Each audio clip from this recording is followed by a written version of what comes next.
live. Welcome back, everybody, to the lost depths of Phandelver. Shipwrecked on a goblin-infested beach, our heroes followed a map they found and headed towards the road to the east. As they made their way through a clearing in the forest, they discovered more goblins. They were scouting ahead of a larger horde, seemingly, and after disposing of the scouts, the party set up an ambush to take care of the Melanic. Jesus, every time! Every time! Nice. Continuing along the path of dismembered corpses, they came across a small goblin encampment in a cave. Upon exploration, it was certain that this cave was storage for scavenged goods. Deep within dwelled two formidable bugbears. Aware of the brute force of these creatures, the party devised a brilliantly dangerous plan to separate them, so they could be dealt with one at a time. Once the bugbears were destroyed, the group plundered the stash and headed back outside, ready to continue their journey to the east towards the road and then south to a place only referred to as the bayou. That's where we begin. Oh yeah.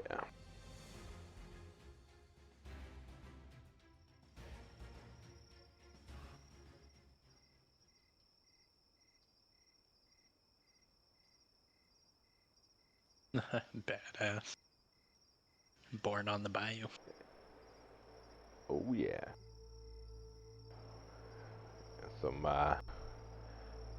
sauteed frog's legs.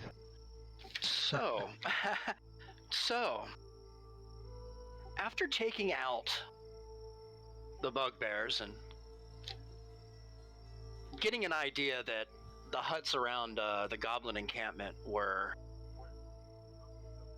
probably, for the most part, unyielding as far as valuables go. Let me switch maps here.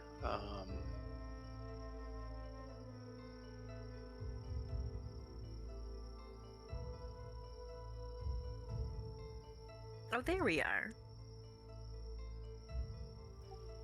You smell blood in the air, mixed with lavender that seems to be blowing off of a distant field. There's a moisture in the air that you can feel that's been a little bit welcoming, considering the heat and the warmth over the last few days.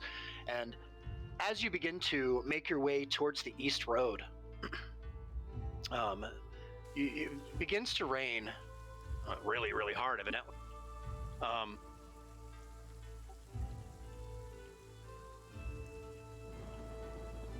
As a storm begins to approach, the muddy terrain in front of you, the water falling, the time of day, the sun is now lowering pretty low behind the mountains in the distance. I would say it's probably close to about 7:30, 8 o'clock at night. And as you clear a row of trees in front of you, you may have to back out and back in. You see, off to your west, Brandy, you can make out kind of an opening to, looks like another cave. Oh boy. And I'd like to hand you the floor. All right, so let's see. We just fought a bunch of people. Have we rested? Just You have not. rested? Okay, so maybe we should check out this cave over here and see if maybe it could be a safe spot to take a little breather. That could be Yeah. an idea. Yeah, I'm not a fan of traveling through the rain at night. Seriously. What time of the day approximately is it? It's about 7:30, 8 p.m. All right. Is it just Brandy that sees the caves, or just you let us know? It's dusk. Does Brandy let everybody know that she notices this cave? Oh yeah, there's definitely a cave over here. We should go investigate it. All right, I'm down to check out the cave. Yeah. All right. Yeah, I'll head up there with you guys. All right. As you begin to walk on the path here, you can see it is there's a fair amount of kind of kicked up sticks and mud and such through the area here. It's very evident that this is heavily trafficked by wildlife of some sort. Something small to your eyes, all with your passive perception being what it is, all of you. That's what you notice pretty quickly. That it doesn't seem to be anything of much threat as you approach the cave. I love All right. all the lines. How do I Yeah. delete the lines? So whenever Yeah. you're done drawing and Sorry. stuff, just make sure that you go back up to the arrow and just click the arrow. It's weird. I do the same thing, so don't even worry. Damn. Okay. Thank you. Yeah, all good. And you can once you're on the arrow, you can put a square around it and then hit your delete button on your keyboard, and it will delete what you drew. Oh, thank you, man. You can just select it off. Sweet. Yeah. So sorry. I was gonna say, does anybody want to go first? I have night vision. I could maybe Yeah, see if I mean, can I don't find mind going either. So or dark vision. My bad. Yeah, we'll all sort of come up close. You guys can go in and give it a quick look. See. So let's do it. all right. All right. Are you just gonna go ahead and walk right in? Cautiously, Oh. I'll kind of poke my head in. You're gonna just kind of poke your head in? Yeah. Yeah, just to see what I can find. Just very, very cautiously searching for any kind of signs of life. All right.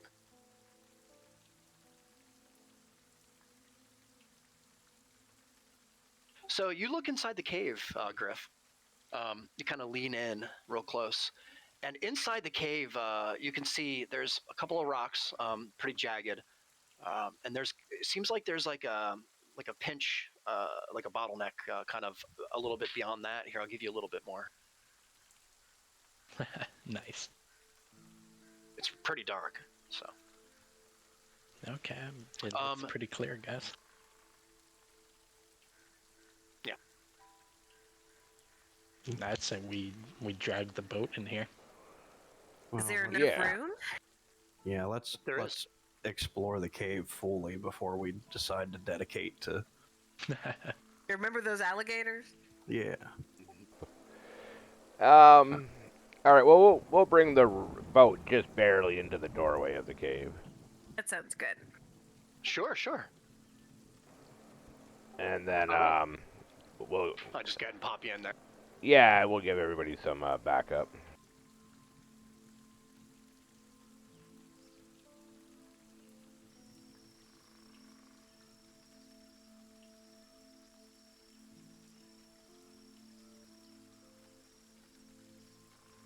I always forget Bricks. Poor guy. We need Poor him in Rick. here. There we go. So as you get closer, you can see it's really dark in here. You could use your lantern. If you remember last session, I know it's been a minute. Last session, you guys were able to get your hands on a couple of really nice things in the treasure that you looted from the bugbears. Do you guys remember what you've gotten? I think there were sending stones in there. Yeah, there's sending stones. There was a bag of holding. There was also a lantern that you guys were able to salvage. Actually, can I see that bag of holding? Who has that? Who did grab that? Let me look. I think I wrote it all thought down it in was, character info on Discord here. I might have it. Yeah. Yeah. I mean, I might have it. It's probably somewhere. Yep. You also Yeah. got 800 gold from that, so as long as everybody split that up, Oh yeah, 200 gold each. Yeah, you guys can put Yep. that on your sheet. to make sure that if you didn't add that, make sure you do add that. It's important.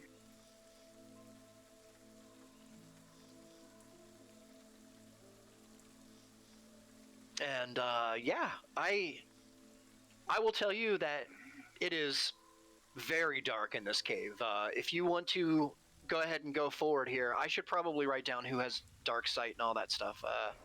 I'm bad at this. Yeah, so I it's believe that Griff would Griffin be- only. Yeah. Okay. Yeah. Well, now I have it too. Here, we'll just go Oh, ahead and okay. make it Yeah. easy. And say are you using your lantern? Yeah. Whoever has the lantern passes it to Ronan. Okay. Or actually, Ronan has night vision. So yeah, Ronan has dark sight from Yeah. that. yeah, that we'll give the strange lantern thing. to Brandy. Sure, I'll light up the ground. Nice. Yeah, I I'm gonna figured make man, this easy. There's no reason for me to make The this hard. flashlight at foot level. me and Griff would That's right. sneak ahead and see if we see anything. There you go. Yeah, Go that's for it. what I figured as well. What So, Does yeah. Bricks have any kind of special sight? Bricks? He is kind of hanging out near the opening to the cave. He doesn't seem to be that interested in heading the group, as you guys kind of have come to He's observe. hanging out by the boat.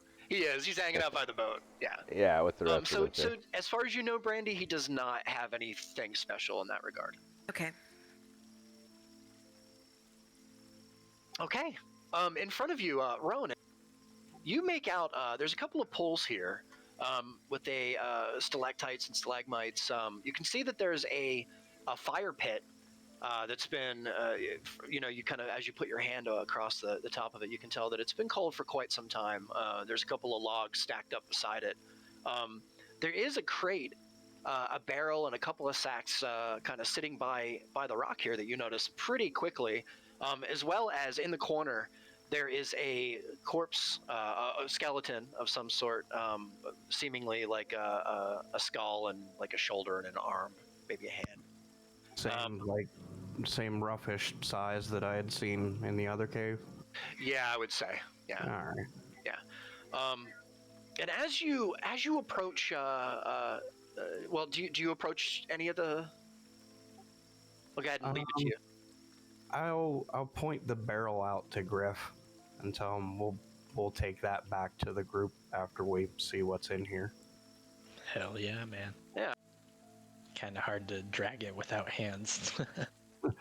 Oh shit, Yeah. good point. I'll open this up for you. What's the barrel? We can roll it. Stab through it.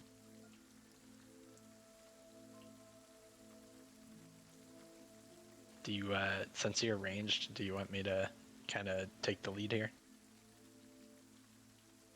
I mean, it don't bother me. Sweet. So Yeah, you we seem both to got see, dark vision. in front of you, with your lantern. This makes it easier for me too. There's a kind of a way to the south and a way to the north, amongst all these rocks here that kind of be, kind of like laid out randomly. All right. I'll come up with what? Yep. And Brix follows you. Say no. Okay, actually, Yeah. yeah, okay, yeah, I'll yeah, go back yeah. I'll to- come up with Brandy here. Nice. All right. You hear a kind of like a high pitched sound. Every once in a while, Ronan. I don't know. It's enough to kind of just be enough to be bothersome. Is it like a whistling or? It's like a high pitch. It's like a high pitch, like a chirp, almost. Perp. Huh. Well, I will continue creeping around, looking around, seeing. Like I'm just trying to outline this cave to know if we should rest here or not. Yeah, I Maybe a like little bit that more. thinking. Maybe we split up just to cover more Yeah, ground. I'll check north if you want to grab south. Sounds good. So as you begin to walk further north, you see there are webs here. Oh, I don't like that. Seems Oh. to be away to the west, like kind of the northwest here in front of you that you can go. Huh. Maybe it's like a happy, friendly, deadly spider. I've never met a friendly spider, but I will make my way Charlotte. back to the group. Charlotte's Web. And let them know what's up that way. All right.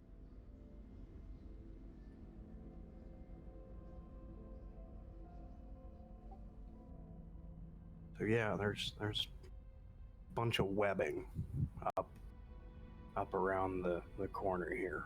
So Well, we've got a lantern. We can always burn it. But true. But if we burn it and something's on the other end of it, it's gonna come rushing at us. Kill it might with be fire. might be better to flush it out now than to fall asleep and have it creep up on us while we're. Oh, for sure. Yeah. I mean, I feel pretty confident in my ability to kill a spider, but I don't know how big this is gonna be. Spiders can get Yeah. pretty big. Yeah, I've read enough books. There are some larger than me spiders. I don't want to deal with that. That's scary. I'm okay with spiders. A little poison never hurt anybody. Can I check out this other part of the cave? You can. All right, let's see what else we got going on. Yeah. So, as you get closer here, Griff, More spiders. you can see it kind of. You can see there's a build of poles that are down here.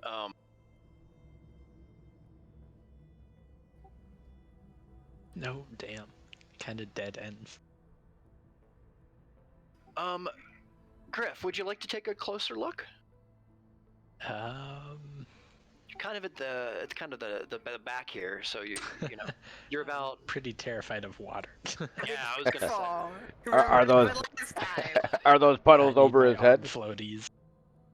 I It's don't know. it's kind of hard for him to tell from where he's standing. Shit. Okay. I mean, I'll go for it. I'll take a closer look. I'll back you up. I'm Alright, concerned. Hell yeah. Nice, perfect. There you perfect. go. All right, Griff. You'll Roll be my up. water wings. I'll throw the lantern. The like Roll a six perception foot check six for me. guy Yeah, trying to okay, hang gotcha. on to the 4 foot tall girl. Yeah, it's funny. Sean, give me 1 sec. I'm like, You got it. Yeah, man. oh god, fucking my character sheet is so small.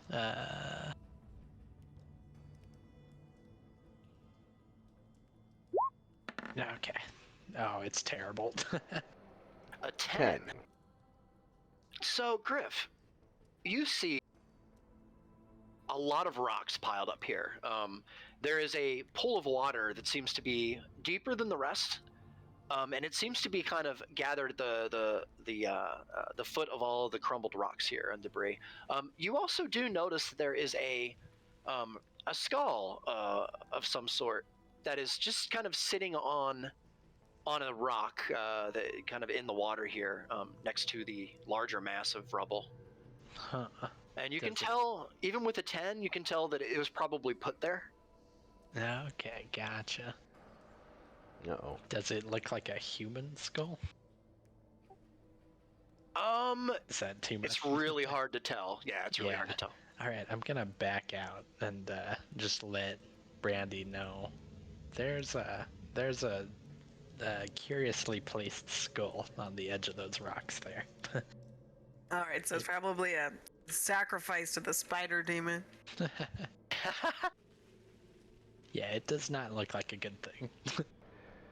Make sure I you don't like this cave at all. fill it back with sand equal to the weight before you remove it. Seriously. All right, can I inspect this area? You can. Absolutely, you can. You're gonna go down to the kind of the hole, like Yeah. the rubble. Well, All right. there's bones up there as well. There are. So, Brandy, roll a perception check for me.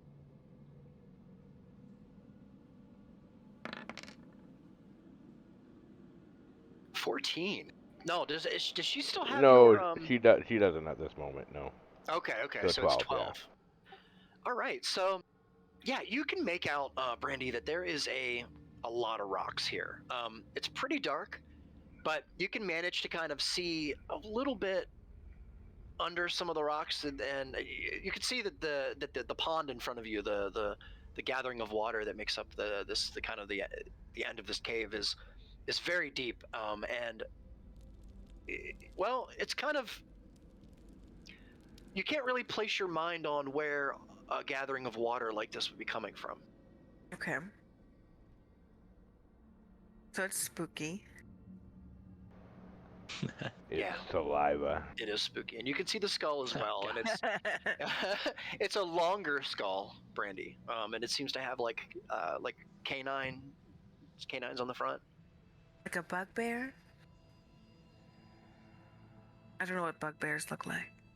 Bugbears have kind of not quite pug faces, but they're mushed. Okay. Yeah. We just killed 2 of them. Didn't get a good look at them. Probably not, no. It's Okay. bear pig. Yeah. So something's weird's happening in this cave. Can I make yeah. it up through these webs? Like, is there a path to travel that I wouldn't be stepping in web? So roll a perception check for me, Ronan, because you have a pretty high passive. Pretty high. See what you get. Natural. Shit. Oh, that's just yeah. Okay. Your passive's higher, so we'll go with your passive, and I'll say that yeah, you can see kind of here. I'll ping it for you. You can see kind of if you kind of hug the corridor here to the right, you can definitely make out a path, like a tunnel. You kind of have to crouch down a bit to get through it, but there's definitely a path that you can see there in front of you. At least if anything, to reveal more area. If I can make it up through there confidently that I'm not going to disturb anything, I'll head up. Okay. You absolutely Like, all right. Bye. So, Ronan, in front of you is the corpse of a fairly large spider. Its legs are kind of folded in on the edge. It's a light bluish spider, Ronan, and as soon as you get close to it, you can tell that it's been dead for a while, probably a couple of days. All right. I'll gingerly keep making my way forward. Sure. Was it like a crushed spider or? Roll an investigation check.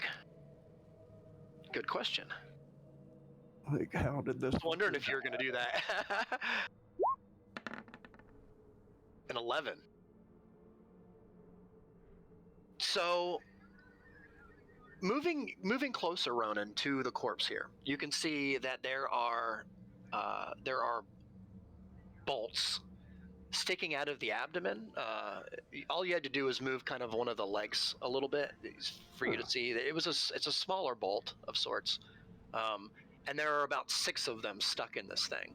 There's also a slash, some sharp object that made across the kind of the front of the face, kind of across the top, and kind of coming down across the center. All right. Kind of exposing it and opening the face kind of in the middle. No, I'm going to assume that goblins got it.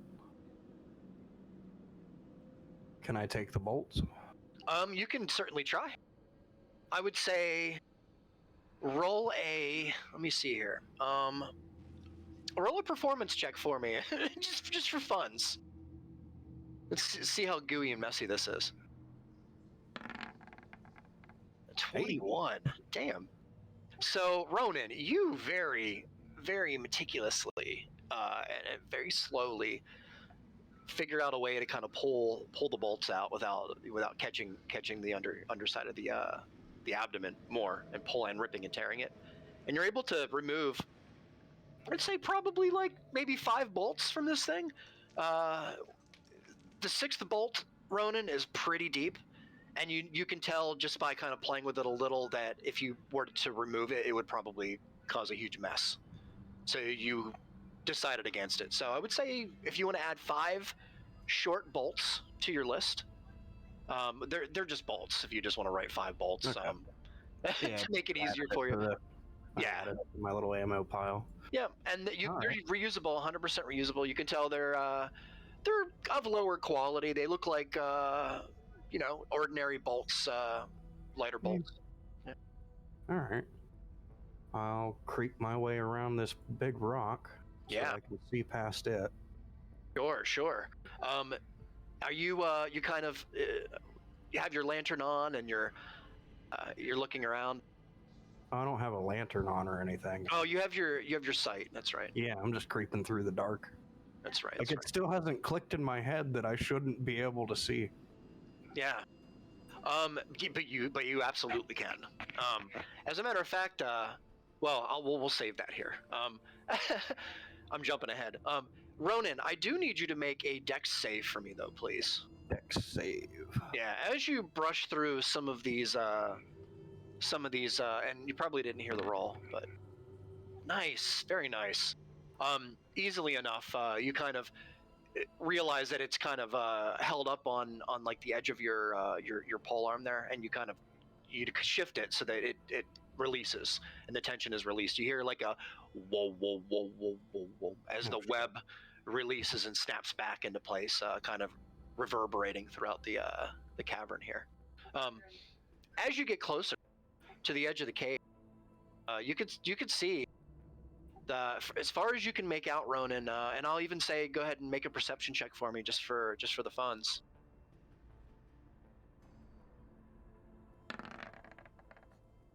An 11. From the best that you can tell, without getting wrapped up in any webbing here, there is a lot of webs here, but they seem to be pretty old. Also, there seems to be corpses like all over the place in these webs, just like lining the webs, but they also seem very old to you as well. All right. I'll take one more look around. Does there look like there's any holes on the ceiling or in the walls that something might come creeping through? From where you're standing and your positioning, it seems pretty sound in here. All right. In the corners, you kind of like squint your eyes and intently focus, and you can see like up in the corners where like another spider might hang out. You can't make out any signs of anything being there. All right. Cool. Yeah. Then I will make my way back to the group and. All right. Perfect. There's a shitload of spider webs back this way, but nothing else. There was a dead spider I managed to grab a handful of bolts out of, so I think goblins got it. We can handle goblins, I guess. You guys want to do that idea of burning the webs and seeing what happens? Yeah, we can do that. You want to burn the webs? Yeah, I think we're gonna burn down the webs, just You're in gonna burn the case. webs? Yeah. Yeah. I'll Okay. light a torch and. Which webs are you? Would you like to burn? I gotta light a torch too and give them a hand and sort of just march through and literally burn all the webs. Yeah. Burn every fucking web that we can. Burn them. That's right. We figure this way, if there are spiders, they won't be able to walk faster than us. That's fair. I would say if you want to burn all the webs in here, it's probably going to take you about 40-ish minutes. I think that's a fair Is that deal. acceptable? Yeah. Okay, Yeah. so While I we're will. doing that, does somebody want to get a fire going? I assume we're bunking here for the night. Hell yeah, I can start a fire up. Nice. Look at that. Roll 20 of rocks. I can take all the webs away. Awesome. Nice. And nothing stirred while those webs were frying up. They were Nothing at all. Nothing. There wasn't anything there was, underneath them or anything that was. Sato, I would say you and Ronan though, both of you roll a perception check for me. Aight. Since you did that, Oh, nat 20. Natural 20. Very nice, Ronan. And an 18.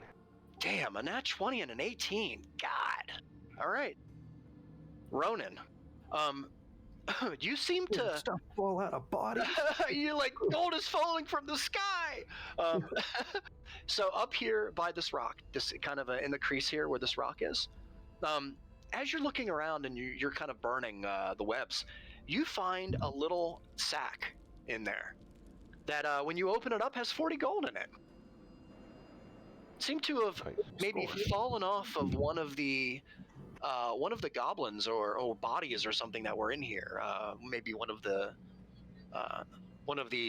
victims of a spider at some point. Sato, as you're walking around, you can see there's a lot of footprints, kind of up where you are, right where you're standing there now. Kind of in this area here. It's like it seems to be a bit of a struggle of some sort. And down deep in the mud, you kind of look down, Sato, down deep, and you see there's like some kind of a clasp in the mud. Something Alright. shiny, something metal. I'll Do definitely. you reach down and pick it up? Yeah, I'll definitely reach down and try to So dig you it go out. ahead and reach down and scoop it up out of the mud, pick it up? Yeah. All right, and a giant boulder. I'm just kidding. I was expecting Do it, you but touch it? Yeah, do you touch it?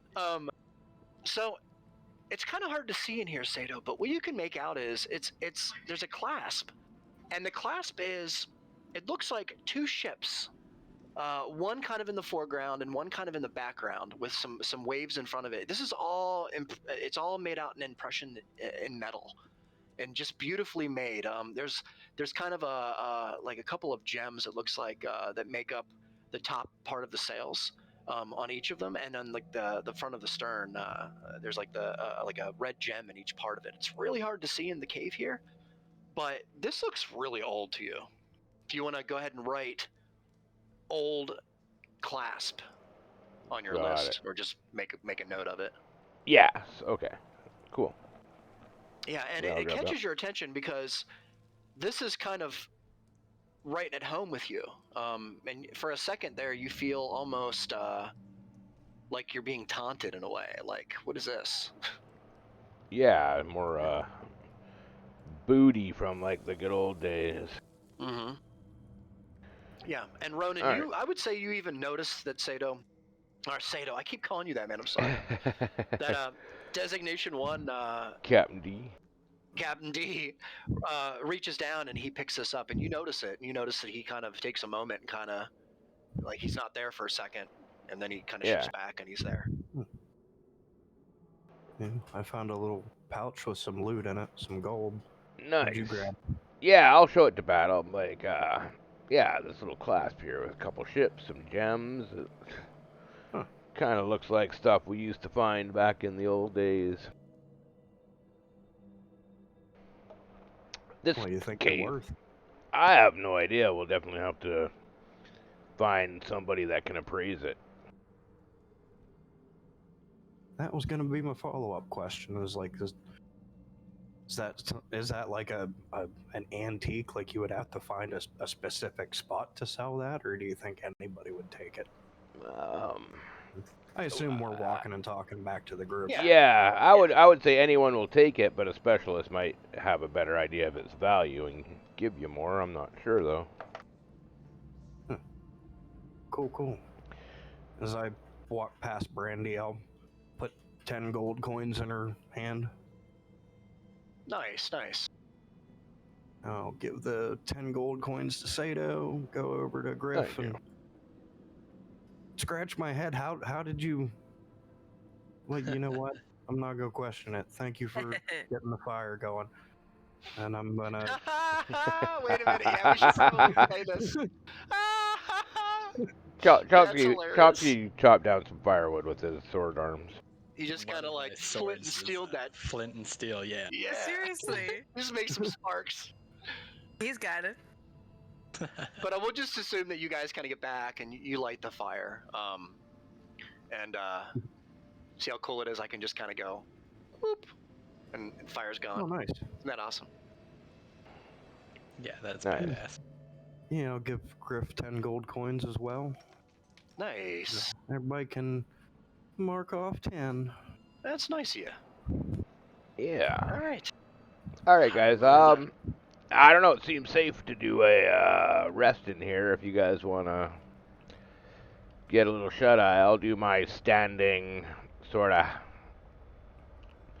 half sleeping, half still looking around mode here. All right, yeah, rest looks sounds like a good. decent place to bed down for the night. very nice, very nice. I'm sorry, I'm just ruffling through my notes as the fan blows them all over. No, no. No. Ooh, it's starting to thunder here. Hey, if by some chance we lose power, I will be back. Yeah. Yeah, no worries. Please turn the fan off. Yeah, thank you. Sorry, guys. 1 second. Immersion. Oh. So, Bricks. You see him kind of walk over, kind of in the distance here, and he has a torch lit. I would assume he has a torch lit. Would somebody give Bricks a torch? Sure. Yeah. That it makes sense. Okay. He has a torch lit, and he's kind of looking over the poles here. And you kind of Ronan, you kind of see him kind of walk away, and then he kind of comes back. He says, "Well, we're gonna be here, for a couple hours, guys. I think before we actually go ahead and hit the hay, do you want to? Is there anything that you guys want to? I mean, I have so many questions for you all. I feel like we've been through some stuff here. Does anybody have anything that they want to talk about? I mean, the last couple of days we've Other than Yeah. your boss and how mum's the word on him. the boss. Give me a description. What give me an Description. idea of, what's this guy look like? Whew. Well, I think it's safe to say that, you've never seen a guy like this before. God, how do I even say this? Well, imagine the biggest reptile that you've ever seen in the wild, but wearing a suit. He's a Okay. crocodile man? Don't call him that. I'm not gonna call him that. that would be a mistake, but in a manner of speaking. Oh, Make sure damn. you're not wearing alligator boots when you meet him, is what you're saying. Yeah, I'll change my For outfit. the most part. And when you say a lizard in a suit, I'm picturing like a lizard down on all fours, like somebody dressed a pet up. I'm assuming this guy stands upright, like he does. He's about 9 foot tall. Jesus. When he stands all the way up. Yeah, he demands respect, guys. When you meet him, I fear. I have to be honest. My heart races a bit when I think about it. But Why? well, he sent me on a mission initially when I first met him, and the boss doesn't give too many chances. You have to understand. He gave me another chance. And I kind of failed once again. I mean, we managed to find that map that you guys have, but Yeah. I didn't learn that much, and I'm pretty. I don't know. I fear that the boss might react harshly, but the boss understands his assets as well. So, I'm kind of in a hard place here. So what do we need to do so that when we go back to the boss, we have something favorable to show him? I would say we should probably stand upright, be respectful, and if you have something to offer him, that's the key. And all of you have something to offer the boss. I mean, as soon as he sees you guys, he'll probably thank me. I'm hoping. Well, we do Alright. have the map, and we are able-bodied. Yeah. I'm sure we Lizards can eat fruit, right? offer I him don't have a something. whole lot that I can sell him, but a skill set is one of the things. Yeah, he's pretty reasonable for the most part. Don't make him angry. The last time I saw him angry No, was he's tall. I don't think I'd chance making him fucking angry. yeah, it's not a good idea. I can tell you one thing. I'd rather be in the hands of the orcs angry than him angry. So how long have you been working for this guy? About 3 weeks. Not very long. No. He my parents. 2 missions in 3 weeks. Yeah, I know it's a lot. My parents owed him a debt. They come from the east. Well, my whole family is from this land. Anyway, long story short, I owe this. I owe the boss, and hopefully he'll give me some other means of paying him back. You said you saw him angry. Do you know what it was that pissed him off? Well, he had a party of 3. A couple of adventurers came through the bayou and were looking for work. And after talking around the town a little bit, it's not too hard to know where to look for the boss and his cronies. All of us, we're widespread around the coast here. Anyway, they were tasked with spying on the dwarves to the north, and they came back empty-handed. And well, the boss didn't like what they had to say, and it wasn't really what they had to say. It was the way they said it. Needless to say, well, they weren't working for the boss after that. They weren't working for anybody after that. Huh. All right, good to know. So That is, yeah. Yeah, my family. I need to do something right by the boss here. I need to get some gold. I need to bring something back. I can't be known as the town disgrace forever. I mean, there needs to be some kind of redeeming thing that I can do. So where is your family, and when was the last time you seen them? My family is far to the east, very far to the east, maybe 300 miles. It's been about 2 months since I've seen my family, I think. So they'll be happy Yeah. to see you. They'll be so happy to see me. I promised my son that I would teach him how to shoot. Actually, when I came back, it was a big thing, kind of, that's keeping me going. But Well, we'll get there eventually. Yeah, like I said, hopefully once we hit that road and do a little bit of investigating on some stuff, I don't know, we'll see if we can make our way to your place. I was just gonna ask Brix why he was known as the town disgrace. What disgraced you? Yeah, I was kind of curious about that too. well, it's kind of a funny story. When we grow, as we grow, we are wood elf types, as myself. We're given kind of an initiation, kind of a rite of passage, if you will. I passed the first 3 trials, no problem. It was the 4th trial that stopped me, and it involved water and me sinking right to the bottom like bricks. I know that feeling. oh no. Yeah, I get I didn't earn a powerful and strong name like the people that I grew up with. I earned a disgraceful name, and so in order to reclaim a new name, I need to prove my worth, and that's why I'm here. Huh. It's pretty silly, I know, but your name is everything where I'm from.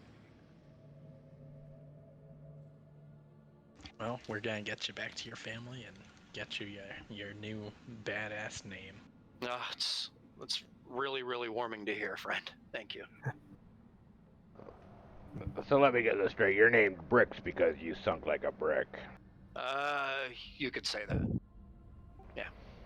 And no, does anybody ever called you shithouse before? I can't say that I have heard that once or twice in my life. Just I checking. commend you, sir. He looks over at Brandy and says, what's your story, if you don't mind me asking? I caught a little bit, but what brings you so far away from the mainland? Well, I did my fair share of good stuff and some bad stuff. I might have ended up, in some kind of holding cell out here on the water, and I recently got released, and now I'm just trying to make it back to the mainland. Yeah. Okay. Well. Yeah, didn't you say you were partying and woke up on the ship with the rest of us? Yeah, I was pretty happy to be released, so I might have drank a few 10 bottles of wine or so, and I don't really remember exactly the rest, but weird way to wake up. I mean, those merchant ships, they've been known to, people go, they have a good time, they come back. In your case, I guess you didn't come back. I did not. I am here now. Well, we're all better for it. It's been quite the adventure so far. Yeah, I gotta admit, you're pretty good with that rapier. I've had practice ever since I was just a little kid. Oh shit, so you grew up with weapons. Yeah, I grew up on the streets. Briggs, you talk about family. I never had a family. I grew up as an orphan. Kind of ran a little street gang. Oh, you were the boss. Well, at least I tried to be. Wow. Well, how did that go? Well, it went great for a long time. And then, well, let's just say you can't always trust your friends. Betrayal. That's the truth. One of the members of your gang betrayed you? It seems to be that way. There was no one else who knew the plan, and all of a sudden I ended up in jail, and he was scot-free. Yeah, sounds fishy. You make a daring escape from jail, or did somebody get you out? No, I stayed there for as long as required, which thankfully for a thief is only so long. So. Well, it's an interesting story. As we all have our kind of skeletons in the closet, I see. Yeah. Designation 1, you said you came from a ship, you said. You must have seen some places on your journeys. So not to go back too far, but I was at one point acquired by a crew of, we called ourselves adventurers, explorers, plunderers. Some people called us pirates. Yeah, we were called pirates. We never really accepted that title, but we were more adventurers. It was a full crew. I worked for them, started, mopping decks and basically just helping out any way I could until I became kind of close friends with the captain, who had his young daughter on the ship with him, and he was very protective of her. So once I became a trusted friend, he sort of assigned me to guarding her to keep her safe. And yeah, I spent the better part of 25 years on that ship with them. We explored many places, we plundered many places, we tried to only take from the what we called overfortunate people that had more means than they needed. I like that term. I like it's a it. good term. Yeah, we'd plunder the wealthy basically. But over time, I don't age the same, as you can probably tell by looking at me. And the captain's daughter grew up into a young lady and decided that this wasn't the life for her, and she moved off the ship and went to land, and honestly never seen her again. And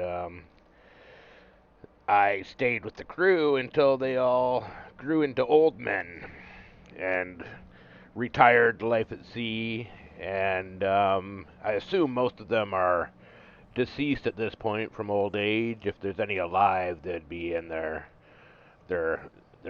twilight years, to say the least. Our ship was decommissioned and taken apart for salvaged and parted out for building other ships, and I went off on my own after that and decided to continue looking for adventure.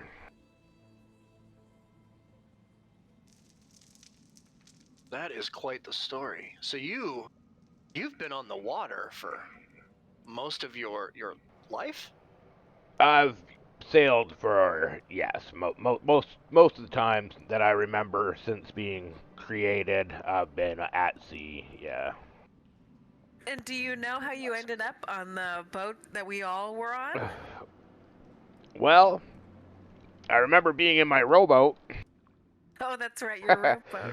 And yeah, next thing you know, I'm in a cell and being captured by Damn. orcs Yeah, that was. and meeting you fine folks and escaping that hellhole. Yeah, that was pretty bad. Jeez, those orcs. It's a good thing we got out of there. I had a feeling we were heading towards the southern base that they have. That would have been horrible if they would have gotten us there. Anyway, I'm still let's not talk sure of- why we were of such interest to them. I mean, I But feel you were like part of the crew. They. Sorry, friend. I may have made an enemy or two, but I don't specifically remember crossing them in any way. But they seemed very aggressive towards me. So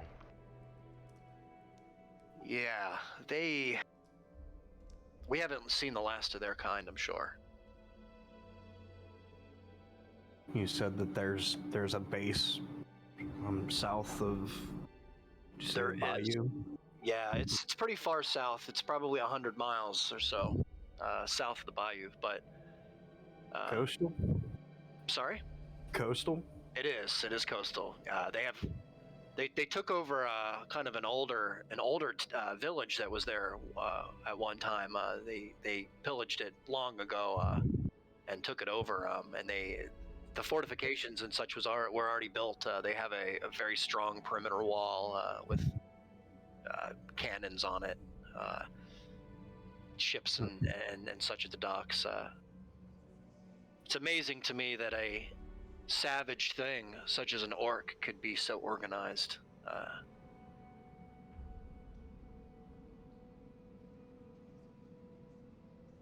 But I watched them for a while, and I watched how they moved and how they talked to one another and how they their hierarchy and their scheming. It was like watching many snakes struggling for the head spot. But nonetheless, they had their power, and they flexed their muscles when they needed to, and they got what they needed done. They left with many riches. They even discovered a couple of sites that we didn't even know existed. There are so many islands and rare sites around this area, and as we journey, I have to tell you all, and since we haven't had the chance, I would urge caution against any shadowy openings that we might find along the way back to the bayou. There are a couple of really bad horror stories that you could say of new adventurers coming to the town and kind of never heard from again, getting lost in some old ruin site, finding their way down deep into the ground and never coming back up. So I urge caution. This land is full of unyielding magics, wild and free, and as well as a curse. And well, just be on your guard here. I would hate to come all this way for. At the absolute least, Try we to could never be off guard. leave a trail of Yeah. breadcrumbs, right? That's right. There are creatures in this land. They get their hands on the wrong thing, the wrong relic or item. It could be big trouble. So I urge caution. And with that being said, it's probably getting a little later. Sato, Designation 1, if you wanted to say something. Sure. Well, we haven't really heard much from our warlock buddy or our little redskin guy with no hands here. So. Oh God. Yeah. Give us your secrets. Yes. Ronan kind of gets down low and kind of leans in on his elbow to Griff. No secrets with me. You could say I'm thankful for the orcs for finding us. I was captured from the humans, going to be executed. Actually, Oh shit. we were in a raid against the humans that failed, and they captured me and my people.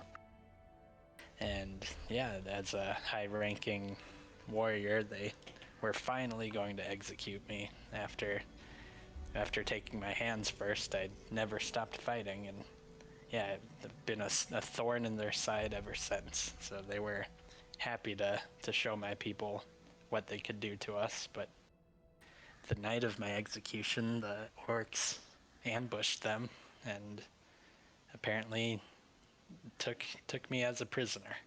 Wow, how fortunate. Wow, Yeah. a story. The gods truly want you alive, friend.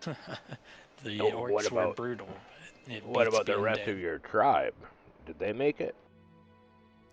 I don't think so. Not that I have seen. Every one of us was taken out or slaughtered. Wow. Yeah, and probably the last. I would be lucky if there was any remaining. These orcs are, they can be vicious. Yeah, it beats being dead though. It's funny in a way, almost ironic that the orcs in some kind of way ended up being salvation for a lot of us. Irony doesn't have isn't without a sense of humor. Somehow, some way, we You all know, found sense our of way. humor, no, I'm still pretty pissed about waking up in a fucking cage. Yeah, that was messed up. Yeah. Yeah, it's pretty hard. It's pretty hard. Did they rough you up at all, Ronan? Not so much worse for wear. I just freedom is every sentient being's right. Nobody should ever be put in a cage. I tend to agree with you. Yeah, they were gentle. I noticed, Ronan, that you. Forgive me for noticing. I noticed that you kind of keep to yourself a lot of the time. Kind of a loner in that way, I guess. What brings you here to this land? What's your story? Like I'd said on the rowboat, parents were merchants, and I grew up with my grandparents, and at some point received news that my parents were, well, I just assume that they're dead. I don't think anybody's ever told me, but I haven't heard from them in years. And when old age caught up with my grandparents, I just kind of set out on my own. Been on a little journey. Haven't really had too much issue with anything. Haven't had anybody else with me, so.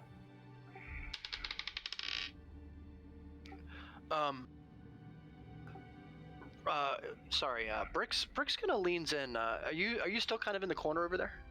Yeah. Okay, I figured. Yeah, I'm just like propped up against the rock, sitting, chilling. Nice. Sorry. Brick's kind of walks over to you, Ronan. And he notices one of your eyes seem to be of a different color, and it's the inside of the retina is glowing. I don't know if you know that, friend. Your eye seems to be kind of a light source or something coming from. What? Yeah, I don't know if you knew about that, but I didn't notice it before, but I just thought I should let you know. I'll lean over to the water, and can I see my reflection in it? You can actually, and in your left eye, Ronan, the pupil is black, and inside the pupil is a kind of a real deep purple kind of glimmer that seems to be emanating. You can see it's bright enough where it's kind of reflecting off the surface of the water and kind of shimmering off the back of the cave, if you will, kind of reflecting. I'm gonna shudder at that and like poke at my eye and back up. Like, yeah. What the fuck? Here, reveal more. No, really, what You're the tripping. fuck? That's. Oh. I got blue eyes. Why do I have? What the hell? Yeah, it's very odd. It seems to more be than odd. It's fucking unnerving. Yeah, well, and you notice, Ronan, too, that in that eye you can see all the way across the cave with that eye without any issues. Holy shit! Hang on a second. I'll stand up and I'll walk, just like off into the dark. Yep, you can see like totally in front of you, totally fine with that eye. The other eye it's very odd, right? It's you can kind of get an idea if you hold your hand over one eye, right, and kind of walk that's how it would look to you in the dark. Huh. But you can see fully in the darkness here with that one eye, and you can even see as he walks away, everybody else, Griff, Brandy, Sato, are Designation 1. You can see there's kind of a purple glint in the area in front of him as he walks, coming from his eye. Yeah. Well, he's radioactive. I'm gonna stay by the boat. It's very, very odd. Okay. Well, it just dawned on me that I can see without a torch in here. That is interesting. I've never claimed to understand anatomy of you creatures. Well, I can tell you this ain't fucking normal. Well, a lot of things about you people aren't normal. That's fair. Natural people like shit. I've never understood shit. I don't understand shit at all. Think of it this way: you put stuff in, it's got to come out. That's yeah, true. but Unfortunately is right. I see what you guys put in your mouths, and I mean it looks normal. I see what you guys eat. It looks good. And then when it comes out as the most vile, disgusting stuff. I could never. What kind of unnatural, demonic things are going on inside of you that is turning perfectly good food into such a vile, disgusting substance? Oh, well, we have these really big worms. Like when we eat, we're just feeding the worm. Is that what it is? You guys have worms inside of you? Oh, none of us have worms. What the fuck? Like how does like perfectly good looking food turn into such disgusting vile shit? Because our body takes all the nutrients, that's why. Yeah. It's We unnatural. just leave the bad stuff. Food is our That's energy. all. We take out all the good stuff and we only leave the bad stuff. Exactly. But What bad? I Like, know. I see you guys eat good stuff. Like, it just doesn't make sense to me that what you put in could come out like that. It's not fair. Sorry. It's really quite evil. It is. I never thought about it that way before, but you kind of put it in perspective. I don't know. You eat enough rotten peaches, you'd probably have the same problem. I hate to see what's going to be coming out of your ass later. You ain't seen shit yet. I'll sleep over here in this side of the cave. Prop back on my rock and try not to think about all that. Yeah. You gotta get a kick out of the fact that you can kind of look up at the ceiling, Ronan, and you can kind of see like a purple kind of, I don't know, like a tint of purple around you. Like it's just emanating off of me. It's just coming kind of out of your left eye. It's not like a beam, like a Terminator 2 kind of thing. It's more like it's more like your eye itself. All the color is gone from your left eye. It's just black, and then inside there's like a purple kind of light that seems to be diffused and shining out in front. Huh. Very, very odd. And you've never experienced this before, but then again, you've never experienced a lot of the stuff that you're dealing with at the moment. That is also true. He's a witch. Burn him. Burn Does he up. float?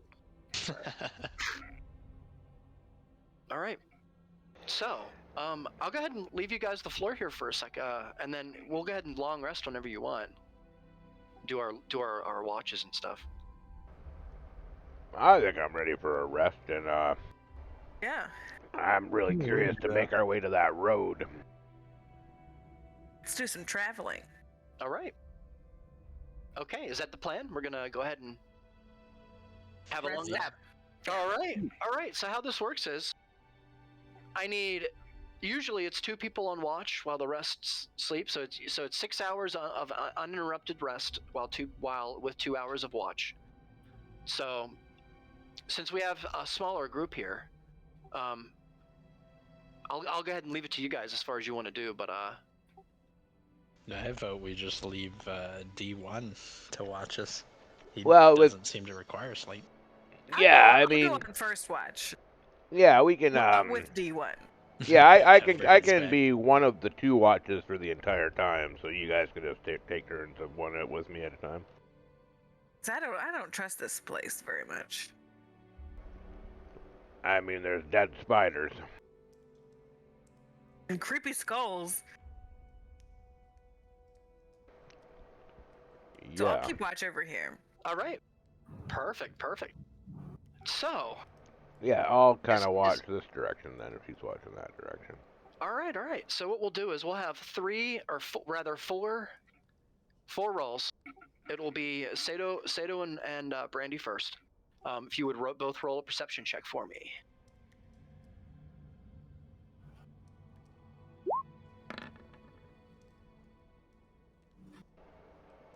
Ooh, A 10 and a 9. 10 and a 9, yes. Seems fine. Seems fine in both directions. Designation 1, you get a good feeling that anything that would be around anywhere near the upper tier here would be gone and dead due to the fire. Also, like the torches and the fire and stuff in here, the oxygen seems a little bit low, but it's not enough to mess with anybody as far as like your sleep or anything like that. But you feel mostly fine. Brandy, you have a good view of the outside of the cave entrance here. You'd be able to really tell if somebody got in here. And with that being said, the both of you passed your check Well, that's against good. mine. Nice. So well done. And then we'll go ahead and who wants next watch? It'll be me again and somebody else. I wouldn't notice the air, by the way. Yeah, got you, guy, because you can't breathe it. No. What is your because you're still kind of required a long rest. So what is your are you just? How many watches are you taking here? Well, I'm not really taking watches actually. That's a good question because Are you kind of like on standby mode? yeah, I can see and hear, but I can't move or. So if you read Century's Rest, I did link it for you. 6 hours in inactive, motionless. I can see and hear as normal though. Okay. Conscious, you can't see. All right, fine. That's fine. That sounds good. Leave Cool. it to I the wasn't. robot to multitask. The robot. All right. So next watch is going to be Designation 1, and anybody can do it. I mean, even Bricks can do it. I can even have Bricks do it. I will take last watch. I want to burn for it. a spell slot before I go to sleep. Yeah. I can do it. I don't mind. I'll take it. All right, Griff, go ahead and roll a perception check for me. Also, Designation 1, you as well, please. Got to hit at least a 10. Come on. Nice Hell job. yeah. Easy. Ooh. Oh, Ooh, natty one. natural On one. while your sentry's resting. Boom, boom, boom. All right, Designation 1. As you rest on standby mode, so to speak, there is a loud kind of rumbly, rocky feeling kind of around you as a large boulder falls from the ceiling. It wasn't holding on by very much, and it kind of tumbles down onto you. I need you to well, you're in a bad spot. Here, let me just do it this way. Wow. So, Designation 1, you take 6 points of bludgeon damage as the boulder catches you right on the edge of your foot and wakes you up quick from standby as the pain starts to creep up your leg. Yeah. If you feel pain. Yeah, I do for sure. I definitely felt that, and I'm gonna be like, "What the fuck?" Yeah. All right, I'm gonna yell back at the guys. I need to start my rest again here. I just got hit by a falling rock. Keep your check the ceiling above you before you get too comfortable. Can we roll for that? For checking the ceiling for any loose stuff? Normally like a regular perception check or like a passive would be enough, but since Sato rolled a natural 1, I had to find something Oh shit. to give him. Yeah. So. Oh, damn. Yeah, I was kind of nice to him, but it's fine. Start running. Goblins. I gotta move down here closer to the campfire. I'll be like, I'm gonna restart here and still keep watching this direction, basically. Perfect. Yep, you got it.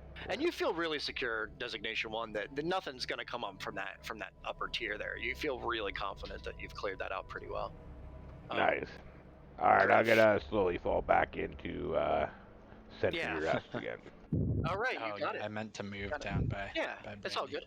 No worries. Griff, 17. It's a really nice night, aside from the rain that seems to be falling really heavy outside of the cave here. It's really hard to make out any noises from outside the cave, but you could tell it's storming, it's pouring. You know, the old man is if there was snoring. an old man somewhere outside the cave, he would be snoring. That was great.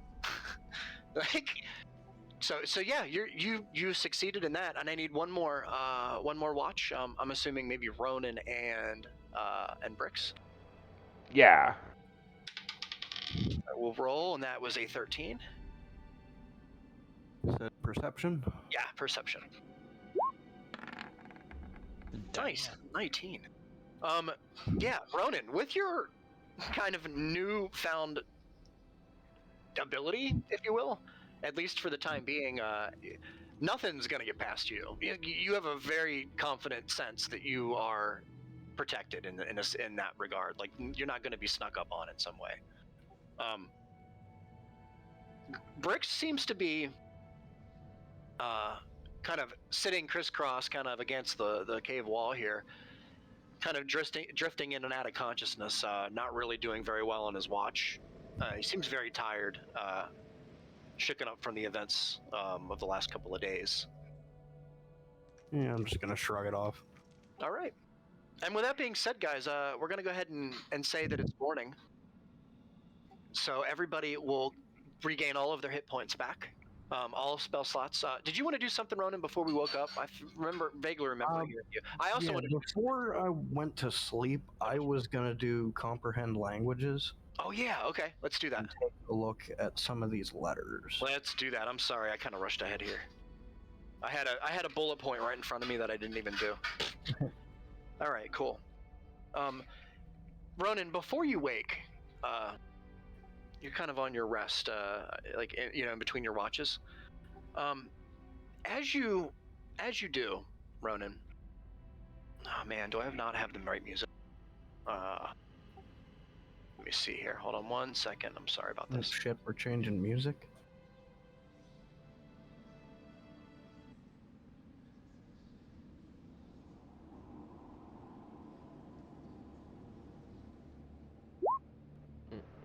Sorry, I didn't mean to do that, guys. So Ronan, as you drift off into the land between consciousness and sleep, you see cloudy skies in front of you. You feel the breeze move across your face, across your arms. And in front of you, you can see, as you get closer to some destination, you seem to be flying through some kind of fog, clouds or something. There's a red light that seems to be growing closer in front of you, Ronan.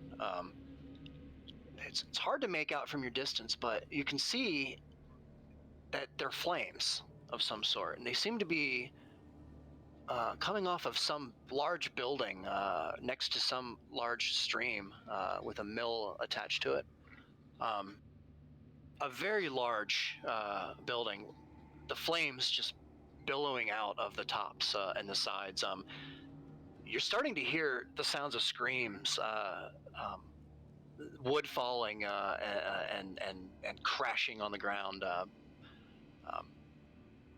The flames growing larger, lighting up all of the forest land around it. You can see bandit types with long red robes kind of running around the perimeter of the building, screaming some kind of profanities at one another, blaming one another for the fire, seemingly. And as you get closer, Ronan, you can see there are a couple of people that kind of wandering out of the back, and they have somebody like kind of wrapped around, with their arm wrapped around them, kind of helping them out. It seems to be a couple of forms. It's really hard to make out. There's a really large form. There's like a skinnier form with like a long robe. There seems to be a really short form with kind of a very odd silhouette, with like the knees bent backwards and kind of looks like horns, kind of like ram horns wrapped around the sides. You see them kind of filing out of the back of this building as it's burning and falling to the ground. And as soon as this happens, Ronan, and the flames, the everything around you begins to shift into a black. And then before you again opens in front of you another glimpse, and it's daytime now. And there's smoke. There's no more fire, and there's smoke, but you can see, Ronan, in front of you, there's this little purple, like, diffusion of light.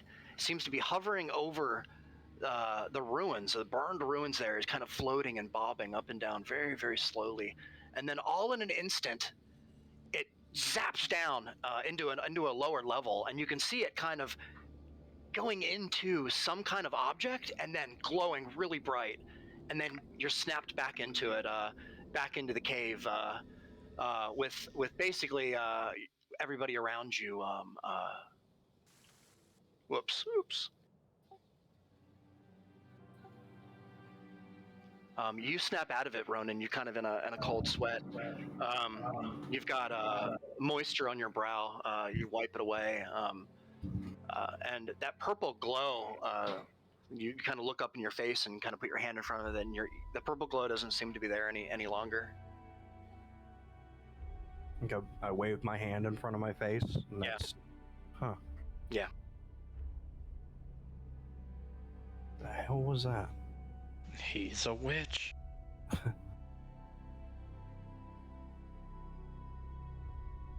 Yeah, I'm gonna look around. Is everybody still sleeping? Everybody is, except for Designation 1's kind of on standby. You can see he's kind of standing there, kind of straight up, but you can see he's kind of like a little hunched over, very slight swaying from side to side. Brandy is kind of curled up, like at the entrance in the hole down there. She's kind of curled up against the edge of the cave, kind of sleeping. And Griff seems to be kind of in the entrance there, just looking out, keeping watch. Every once in a while, you see he kind of looks back at you all and makes sure that you're fine. Looks back. Huh.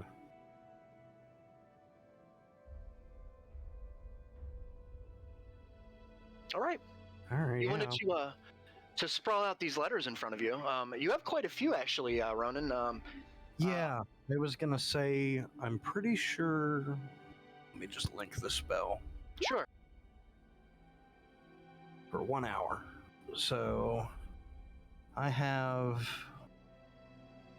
3 piles. I know that one looks like it's written in Elvish. I have another pile that I don't know the language of, a second pile I don't know the language of, and I have 7 letters from a bugbear cave. Okay. Nice. I will. Let's go through the bugbear cave letters. Sure. All right. So, Ronan, you should have. I think you have like. How did we do? We like 5 or 6. I think is what I have written down. I have 7. You have 7. Okay, perfect. What you see are the receipts of payment from some kind of settlement to the south that you can make out. I guess you wouldn't know that, but and it's made out to something called the Hafrixis Assembly. If you want to spell that, it's HAFRIXIS.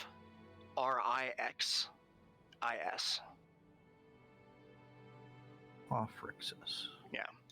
Assembly, you said? Assembly, yeah, and it seems to be like a written recording of seems to be like something like 120 cannonballs, 112 kegs of gunpowder On the wall. yeah, ale, salted pork, cases of fruit, vegetables, cloth, things like that. Anything that might be taken on some kind of a long journey. There seems to be ledgers of that. Also, there seems to be communication, and you can make it out. It seems to be like Dwarvish. You can to the best of your knowledge, without any kind of checks or anything. And only because it's pretty obvious by the runic symbols and everything to you, Ronan. And that one actually accounts. There's like an account of an orc hoarding party just east of Willowwood City, to the far, far northeast. And it talks about a very large orc, yellow in color, who wields a very large axe, who has spiky armor kind of up on its upper shoulders and on its head, and it goes by the name the Mauler, and there's an account of that and how the Mauler has been wreaking havoc in the Eastern Quarter, and how there needs to be basically it's a plead for basically a bounty. Okay. So this would be like a bounty bill. Yeah, exactly. Okay. And that's basically what you see, Ronan. There is a couple of pages here. There's one that speaks of a Captain Lehanus, Lehanus, who according to this letter, controls the Southern Fleet, and they're very low on supplies. It seems to be a letter from him to some higher admiral, regarding the absolute need for more supplies, how they're exhausted, and how their fight with the orcs is not going as they expected. Is there any kind of date on these, or There is not, unfortunately. Okay. That'd be great, right? Yeah, it would be. You have some other ones too, right? I believe you have some other letters as well. Yeah, I mean, it's up to you how much reading you're gonna let me get done in an hour. I'll let you do a bunch. Okay, I will go through this pile of elven letters. All right. So the Elvish letters talk of a place called the Isle of Zenhalis. All right, and it's apparently to the southwest. If you want to write this down, the Isle of Zenhalis, Zenhalis, and apparently the letter speaks of something called the 100 Statues of Gold, and how the letter refers to it, and from what the letter says, this is a real place. It is not a place of myth and legend. This is an actual place that was found, and that we have to. The letter basically says that we must. It's hard to do this because I have to tell you what the info is, not what it actually says. So it's interesting. It's cool though. So the letter basically says we need more people. We need more people to lock this down and get the treasure out of this place. It's a place called the 100 Statues of Gold. It's 100 statues of gold. Yeah. With a treasure that needs picking. Yeah, so there's a treasure there right for the picking, basically. All right. And it needs to be gotten now, basically, before the orcs find it. Or, also, it mentions there's another paper attached to that. I'm giving a lot to you. I'm sorry. So there's another paper attached to that as well, Ronan, and there's a big kind of graphic on the paper. It's like drawing of a giant stone doorway, maybe 30 foot tall, with a giant skull kind of over the archway, and then a couple of random shaped holes that line each side of the doorway there, and a giant stone slab that sits right in the middle. And it says underneath the drawing, it says the Tomb of Zenhalis, and it seems to be related to the 100 Statues of Gold and the Isle of Zenhalis. It seems to be the same place, and maybe they found a tomb. From what you can make out in your spell, it seems to be maybe they found an entrance to some tomb, maybe here in this place. Okay.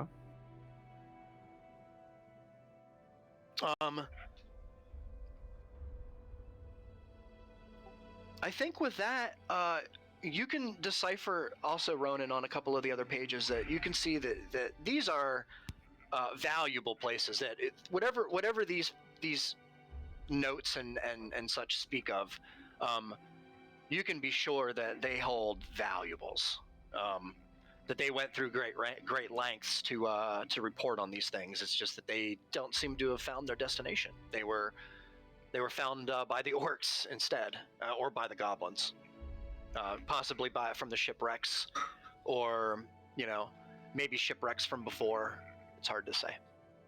And with that, I will turn it back to you. All right. I got. All right. So long rest. I get my spell slots back. Yeah. And I'll go ahead and lose the temp hit points. Yes. So you should be back at 20. I don't remember what we did with the max hit point thing. Yeah. So when you wake up in the long rest, we're gonna go ahead and roll again for you, and then if you land on 19 again, I'm gonna actually get a brick. It's gonna be a thing. How much temp did I get? You got 10. Last time you got, I think you only got 4 or 5. I had it written as 4 for some reason, but I don't know if that's just what you had left or. So When you wake up, we're just gonna re-roll, so it won't matter. So you'll be back at 20. You'll be back at your max, which I believe is 20 hit points. Brandy, you'll be back at 20. Griff, you'll be back at 24, and Designation 1 will be back at 22. That sounds right. Cool. All right. I would like to take a break, guys, if that would be okay. Just Yes. like a quick 10-minute, and then we will come back and the shit will hit the fan. Hoorays! I'm just being funny. That sounds good. Nice. All right, let's take 10, guys. I'll go ahead and put the other screen up so that Sure. translates on the video. Help you out, Seda. Yeah, all right. I'll be right back to you.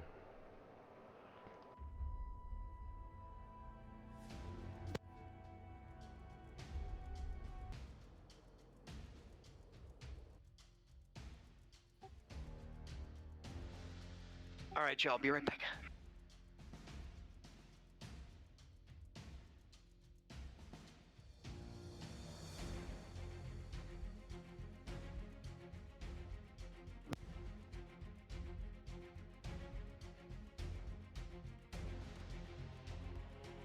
Damn, I keep forgetting my push to talk is on. Yeah, that sounds good.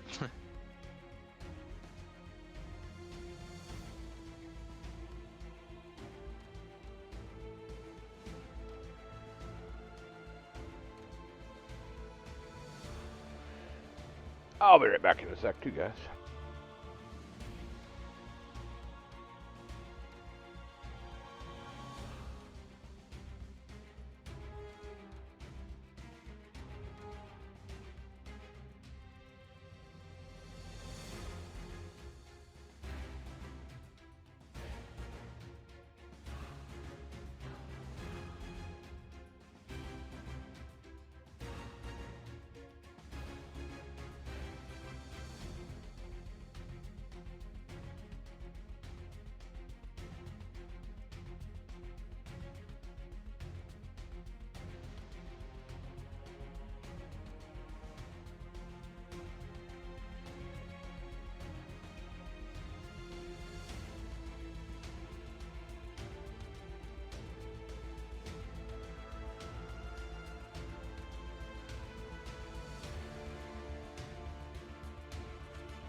Oh, hey, I'm back here, too.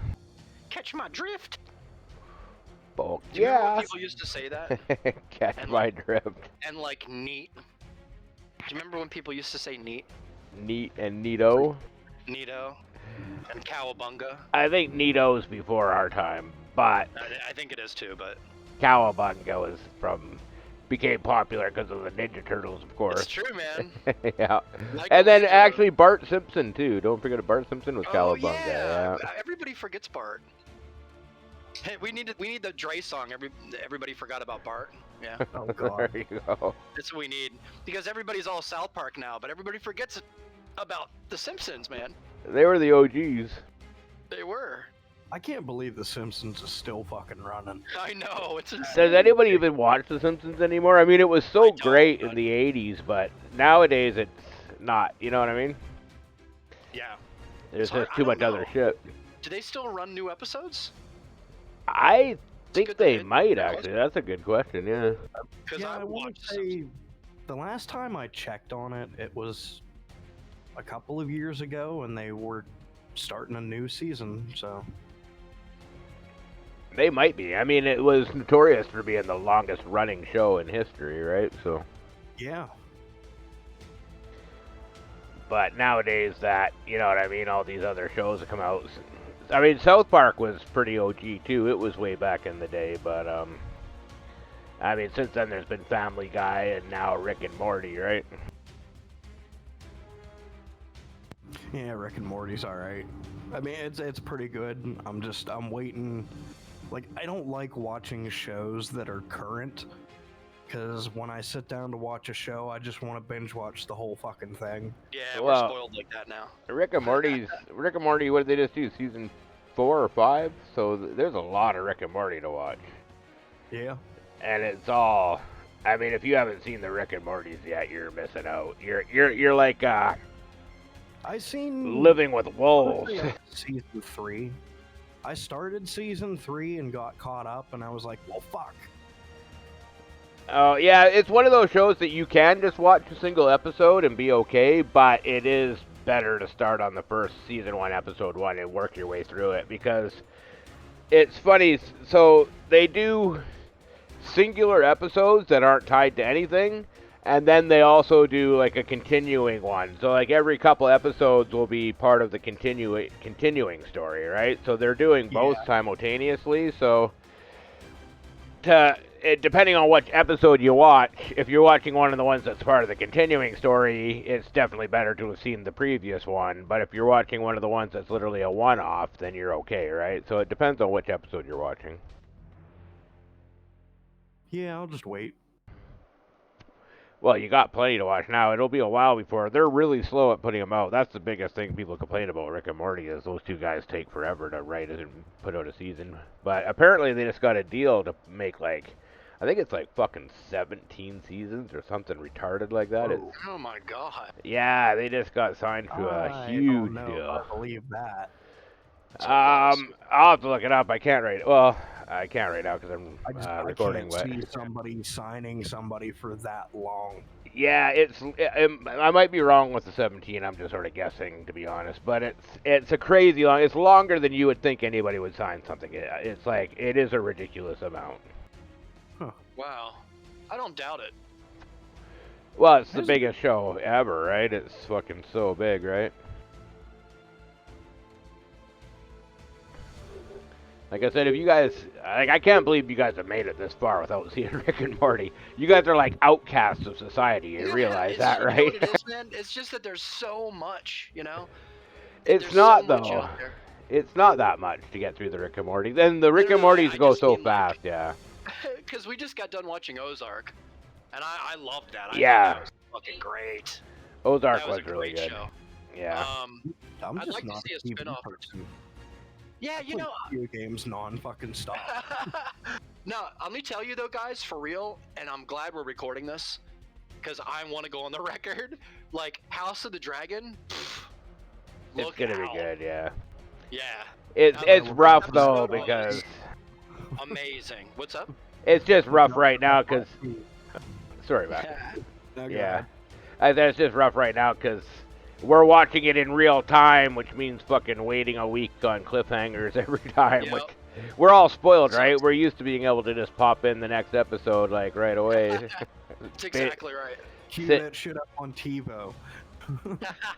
Exactly. Funny.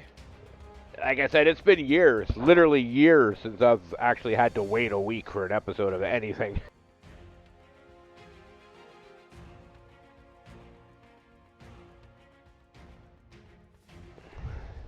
But yeah, House of the Dragon's gonna be good. It's hard not to watch each new episode as it comes out now. But Oh, I know, man. like I said, it's unfamiliar territory. Like it's been years since I've done this. I know, and I'm proud of you, man. I'm proud of you. Like, we're gonna do this every Sunday. It'll be good. I can't remember the last time I actually fucking had to wait a week for the next episode of a show. Man. Can't remember the last time I wanted to wait a week to watch a show. Well, that too, yeah. I mean, I still want to hang some Stark flags up in my house, but you know. Well, a lot of the shows I nowadays. What's Yeah. up? I have a Stark flag in Oh, my. you have a Stark Do you really? flag? That's amazing. Nice. I want a big one to put over our door here. No, it's a big banner. Nice. That's awesome. That's hilarious. That's really cool. That I is. kind of have a soft spot for the Starks and the Lannisters. Oh, I'm a yeah, Lannister oh, yeah. fan. Anyway, I'm fanboying Yeah. so much right now. Game of Thrones was, yeah. Glad that they got Peter Dinklage to play dude. that. Like, He was so good in that show. We were talking about that just like Yeah. yesterday. That Peter Dinklage really kind of stole the show with his acting. He really did. well, Yeah. he is that They're all so powerhouse of an actor. And honest to God, like he's done interviews and shit about this. Like, if he doesn't like the portrayal of the character, he won't do it. Yeah. it's cool. Like, he's like, don't give me a fucking idiot. Dude, everything he plays is gold, though. Well, he's done. He's awesome. He did a Chris Rock movie that was just a ridiculous dumb comedy. Yeah, I think that was a favorite of Chris Rock. Yeah, it was something funeral. Fucking I can't remember the movie, but anyways, it was like a ridiculous Chris Rock comedy, and Peter Dinklage was in it and played like a ridiculous character in it. All right, But- everybody. Yeah, we all back? We all ready to roll? All right. As much as I love talking about Game of Thrones and all that stuff, because I do. All right. Back on the podium, DM. Okay. All right. Cave. You guys should see how I have this laid out. When we're like maybe like in a year or something, I don't know. Whatever I'll show you guys how this is laid out. You'll laugh at me. All right. All right. So we're gonna go ahead and say the long rest is up. Everybody begins to wake. Designation 1, you kind of your standby kind of switches off. Sorry, I have to do this. You know that, right? Of course. Yeah, I snap out of standby. Nice. All right. Thank you for doing that. Perfect. So let me pull up your chart. 16 and 8.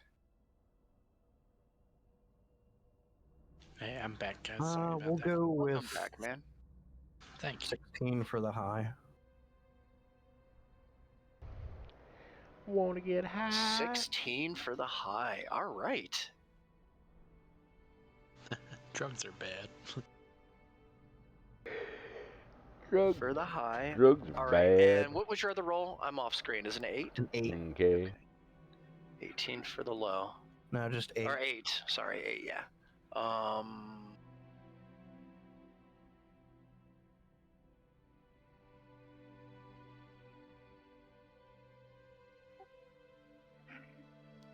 All right, I'm gonna go ahead and just whisper you the unless you want me to just say it. It don't matter. Okay, so your high is going to be intimidation. So you're gonna get advantage on intimidation. Your low is religion. So Alright. low is religion, high is intimidation. Did you get that? All right. Good stuff, man. So as you awake, Ronan, you feel kind of like a warm kind of feeling wash over you, and I didn't pee myself, did I? right. Your left shoulder, the pain that you're used to feeling, kind of when you just wake up, is not there. Instead, it's actually right above your left kneecap. There's like a searing kind of like a gorging kind of dull pain that you feel. That kind of starts off as soon as you wake up, you feel it, and then it kind of dwindles and dwindles and dwindles, and it lasts for a good 10 minutes until you kind of get up and move around. And then as you put your left hand, Ronan, down on your leg, you can feel that same familiar warmth underneath your clothes there, where you've this is kind of the same familiar warmth you felt as you felt on your shoulder. As you begin to wake, you see Designation 1 snaps to and kind of looks around the room. Griff kind of comes to slowly. Brandy kind of last. She kind of shakes her head a little, kind of comes to, and I'll give you all the floor. First thing I'm gonna do is check on my rowboat. Make sure Alright. make sure it's still here and okay. So your rowboat has big old gashes. I'm just kidding. It was set ablaze. It wasn't me. Damn goblins. That's actually quite funny. No, your rowboat is fine. Say Designation 1. It seems good. Nice. It seems just as good as it was when you put it here. Yep.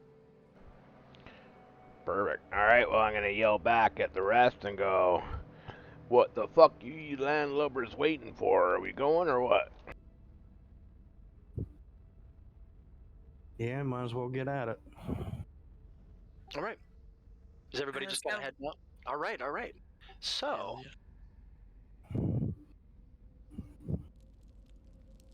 as you walk outside, the rain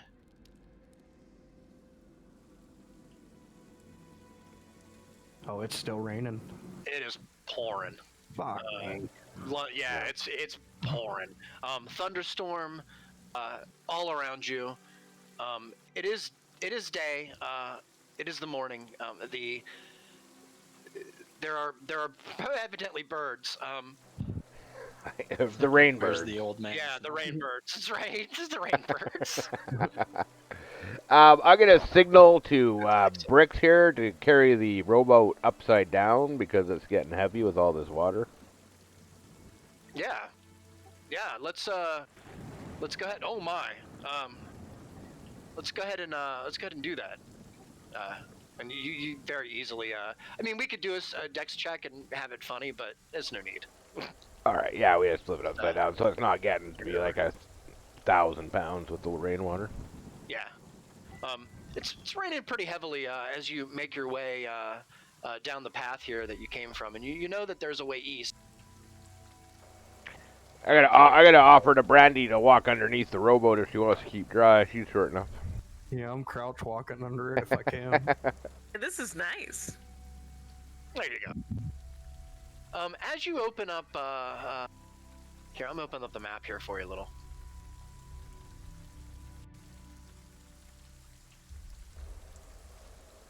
Is Mr. Griffin moving down? What's up? Yeah, I'm coming. Like we're leaving He's you slow behind. to wake. That's right. He's gotta sharpen his blades in the morning. All right, so is this kind of where you all are kind of walking out of the path here? Yeah, and we're as you definitely do, yeah.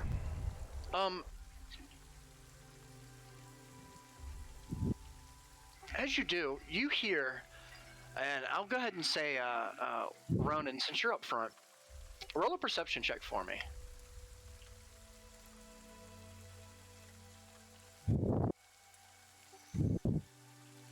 An 11.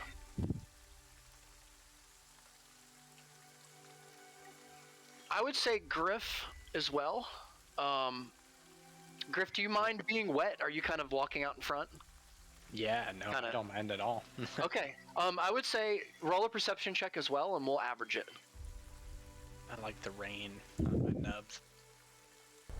I hate the fucking rain. It's rain. Damn. Wow, look at that. All right. Just as fast as you, and I better roll here just for the. Oh my. Okay. Just as fast as you, we're gonna move everybody here. I'm gonna move everybody up if you guys don't mind, just a little, just so it makes sense. Yeah, that's cool.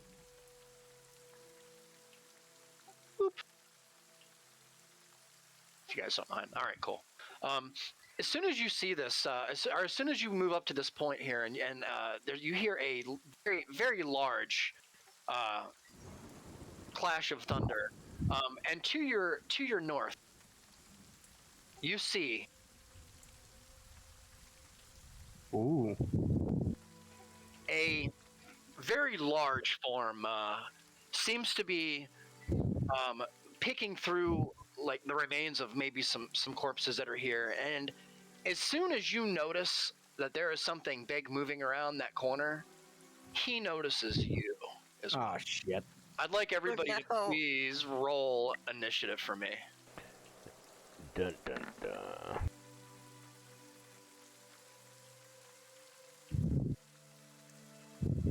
Oh, whoops. I had 2 GM clicked. Mine was 17. Unless you want me to re-roll it.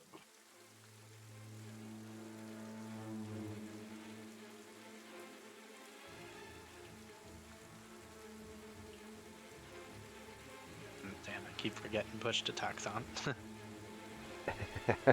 Let me know if that music is too loud as well. This one's kind of a louder one. It sounds good. Sounds great. Okay.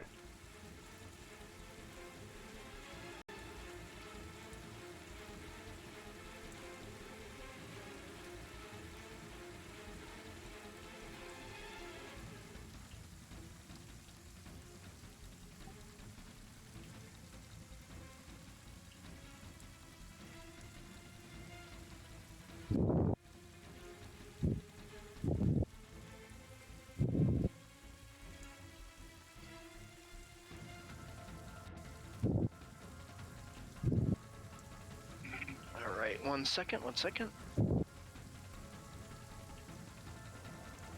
Yeah, it looks like it's Ronan, then Griff, then Brandy, then Designation. It is Ogre first. Damn. Oh man, It's all ogre. it's all Ogre. Game Ogre. That is awesome, man. You need to make a shirt, chumps. It has a You giant sure ogre that on it. wasn't Brix's roll? Right. I love you, man. It's all ogre now. Wow, how is that possible? All right.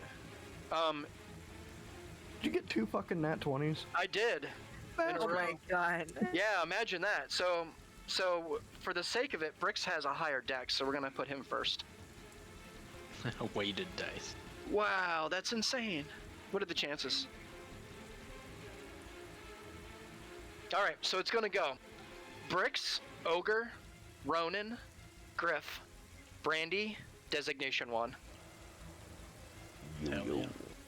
Poor Desi 1 with his low roll. My- Even with your necklace? Even with my necklace, yeah. And I'm the Oh, same way man. on my Barbarian on the other one, man. My initiative I rolls know. are always low. They are always low. That's weird. All right. In front of you, you see a very large ogre in front of you, and this one's very peculiar. He seems to have 2 heads. He's holding a very large. It looks like a very large metal weapon. You can't really make it out from kind of this perspective. You can see that he's wearing all sorts of very heavy leather all over his person in different spots as he begins to charge towards you. And we're gonna go ahead and use the ruler here.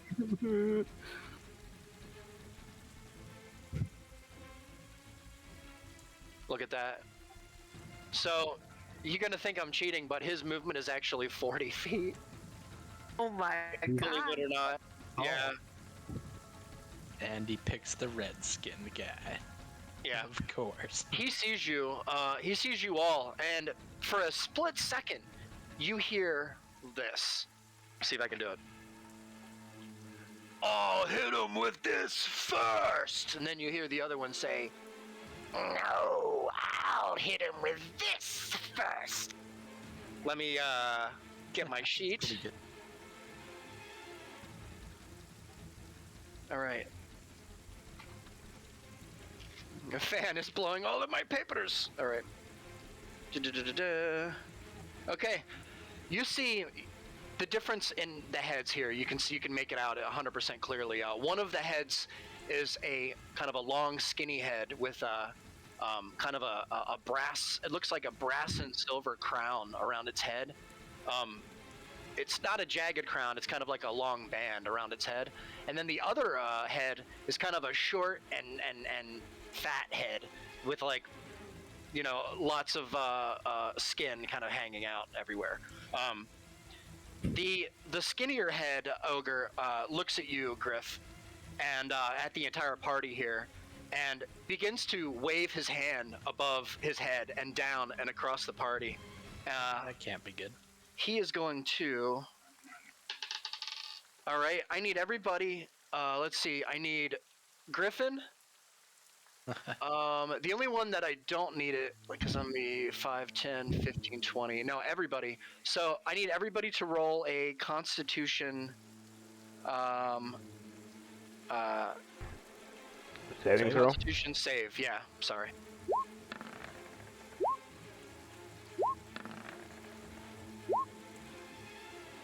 $12, 18, 16, 17. Bricks is gonna roll 13. All right, everybody passed. Designation 1, you barely passed. All right, let me just do this quick. I'm sorry. Do this as fast as I can. You're good, man.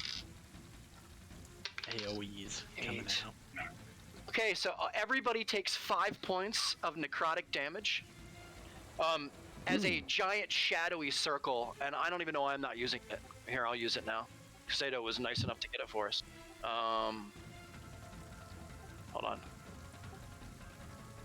Premium assets, marketplace, spell template. Sorry, guys. No worries, man. Thanks, Sato, for the aesthetics. Yeah. Need the 30. Oh, damn, that is pretty cool. Oh my. Yeah, it's pretty big. God damn. Okay. It's not a permanent thing. I just wanted to show you the distance. Yeah, that's cool. Those things are cool. Anyway, okay, so yeah, so everybody takes 5 points of necrotic damage, and you all feel kind of this shadow build around you from the ground. It kind of billows up all around you, like these little pillars kind of form, and then they kind of connect above you, and then the shadows kind of wrap around each other, and as they do, there's kind of like a snap and a reverberation throughout, like an audio. You can hear it kind of snap through, and the sound is so intense, the pressure is so intense, is that it pushes against you with such force that it causes 5 points of necrotic damage. With that being said, the other ogre head looks at the other one and kind of snarls at him.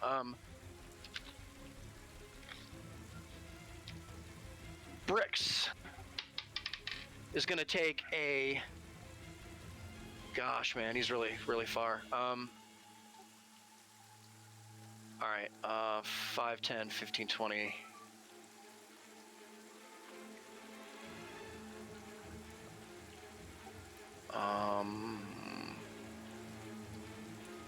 All right, and I'm sorry, I'm taking forever here.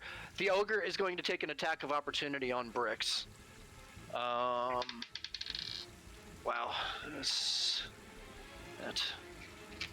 And he's gonna go ahead and now that you see it, he has a very large tree stump in his hand with kind of the roots jagging out from the bottom, and there's a couple of rocks stuck in there. And I need to get my dice. Thank you all for being so patient. It's all good, man. Noise, mate. as he beats on you. So Brix takes 12 points of bludgeoning damage. Damn. Damn, Brix has got 2 black eyes now. And he takes it kind of on the right shoulder, and you can see him kind of takes it real hard as he runs by. Brix is going to try and pull out his longbow, or I mean his light bow here, and make a shot with a 19 and hits, dealing. Oh, of course. 4 points of piercing damage to the ogre, as it barely seems like it hurt it. All right. All right.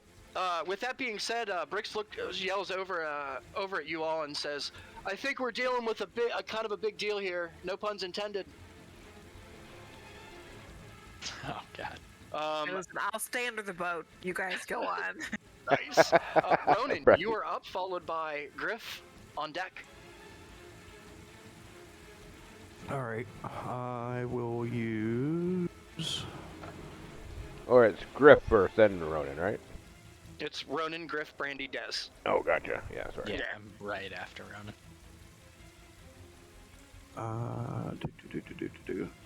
All right. Bonus action. I will Hexblade's Curse. Okay. Did the okay? Yeah, it did link. right. Can I move through here? Why is it not? Sorry. Oh, because I have my ruler selected. Can I squeeze through over there? You can. Yes. All right. 5, 10, 15, 20, 25, 30. Yep. And I will throw a hex at, or not a hex, a Eldritch Blast his way. Okay. So Brix is right in front of you. Oh, Oh God. Like literally right in front of you. He's So- dead now. I No, can't God, he's angle lucky. at the top of the monster past Bricks. Well, it would be in this case. I think it would be considered the monster would just be considered under some kind of a cover here. So what we'll do is an 18. An 18 actually will be fine too. So an 18 will hit. Let's see here. 2 and so 12 points. I'm seeing here. Yep. All right. So what did you want your hex to be on him? This isn't hex. This Oh, is it's not. All right. My bad. I always do that. Yeah. So he takes 12 points of damage as the bolt kind of flies off and hits him. You can see it hits him in a spot on a spot of his skin that isn't really protected from his armor. You can tell that it kind of pushes against him with force. All right. like point at it and say, "Don't." Nice. I love it. All right. Is that your turn? Would you like to do anything else? Nope, that's it. All right. Griff, you are up, followed by Brandy on deck. Oh, do you want to put a little mark on it for curse? Yes. Here. The curse. Hold on a second. Let me just double check here. Curse, bonus action, screechy. Yeah, man. No worries. It lets me add proficiency to damage and crit on a 19 or 20. Okay. Perfect. On this guy. Well, we can mark him. We'll mark him.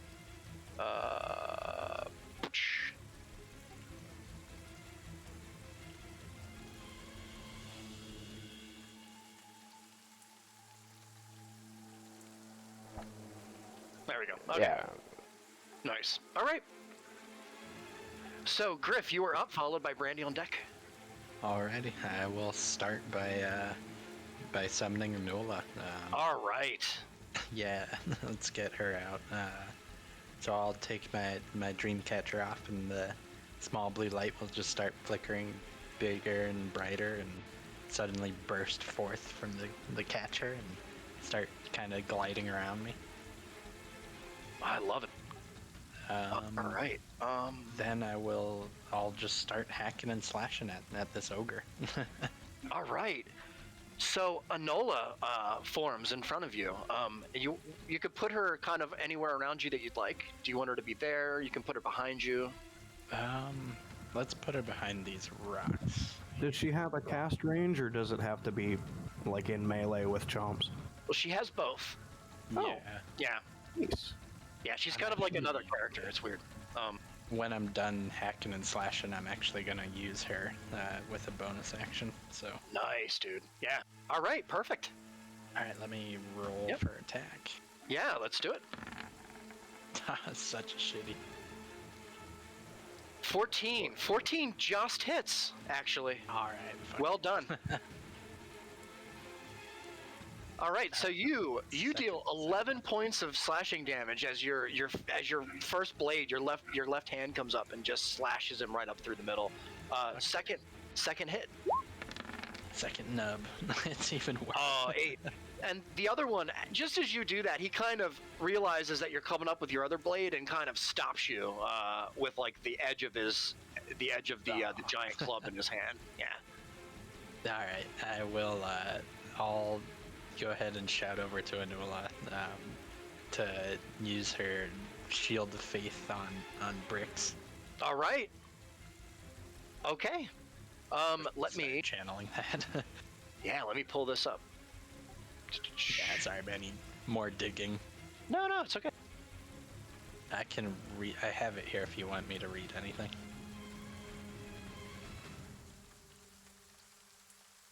Shield of Faith. I do too. I just didn't have it pulled up. Okay. Gotcha. Parchment. Oh, +2 bonus to AC. Okay. Thank you for that. All right.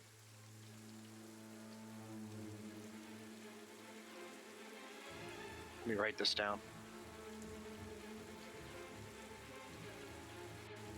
Thank you for that. And he looks over at Enola at the glimmering, the glimmering form here, and looks over at you, and kind of gives you like a half smile, like in the midst of all the chaos here. All right. He got all his teeth. That's hilarious. Okay. Is there anything else you'd like to do? No, I think that's it for my turn. All right. That is. Let me just double check and make sure that you can't do anything else here with our good friend Enola. Oh, I mean, I guess I could pop my action surge and just go all out. Well, I don't want you to do it unless you want to do it. So yeah, see, Shield of Faith, that's one slot. Cool. Can you link action surge? Is it a bonus action to summon Enola?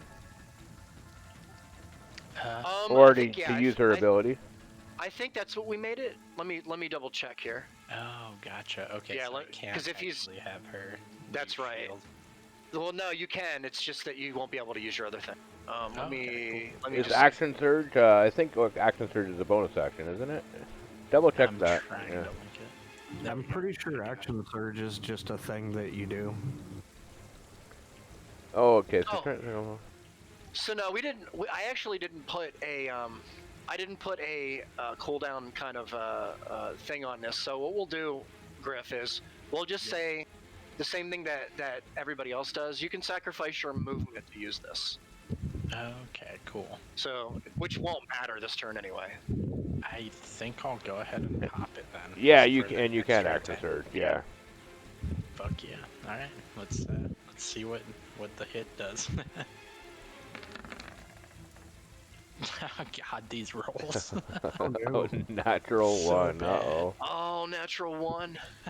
Natty. So, due to the Natural. size, Griff, of this giant ogre in front of you, due to the size of him and the fact that he was able to stop your other blade, like you just kind of were off your game for a split second, and as you were bringing your other blade back for another hit, you realized that just above you there was some kind of an insect buzzing around, kind of right in front of you, in front of your face, and it kind of caught you off guard at the last minute, and you just barely missed him off to his left. Darn mosquitoes. Yeah. We won't go any harder than that on you. Not this time. Is there anything else you'd like to do in your turn? That's. I don't know if there's anything else. Tank is Yeah, I don't empty think on there's that. much else. Yeah.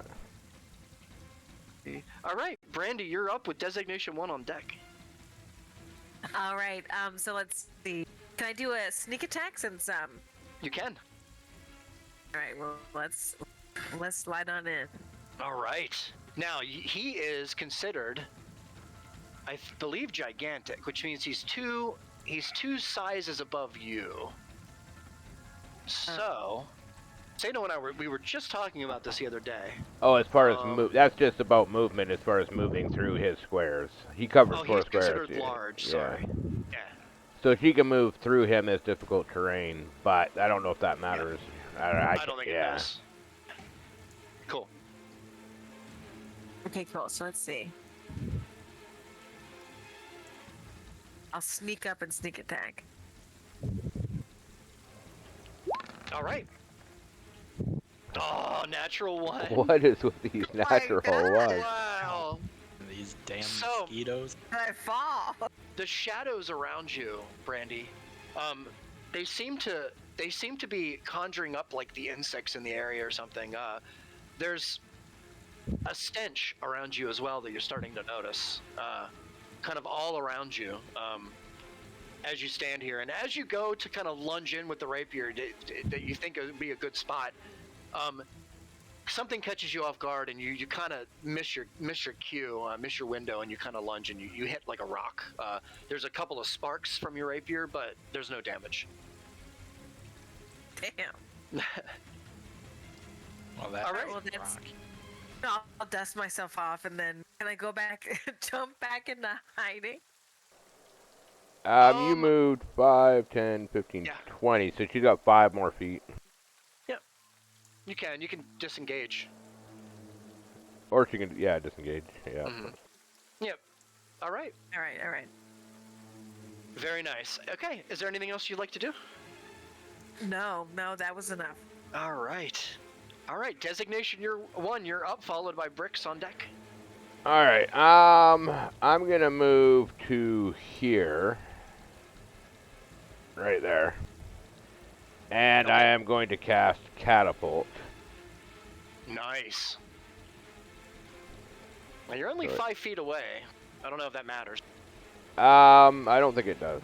Okay. Here, I'll put up the thing. Nice. And 60 using one of feet. the rocks that I found, I'll throw it on the ground. Perfect. Yeah, there are lots of rocks here around you. You can easily pick one up. Yeah. Well, I also grabbed 4 from the beach, if you remember. That's right. Yep. Okay. Dex. What is it? A Dex save? Yeah. Spell save Let me look at my DC sheet 13. here. Oh shit! It bounced. You guys can hear that, right? Yeah, we can. Okay, good.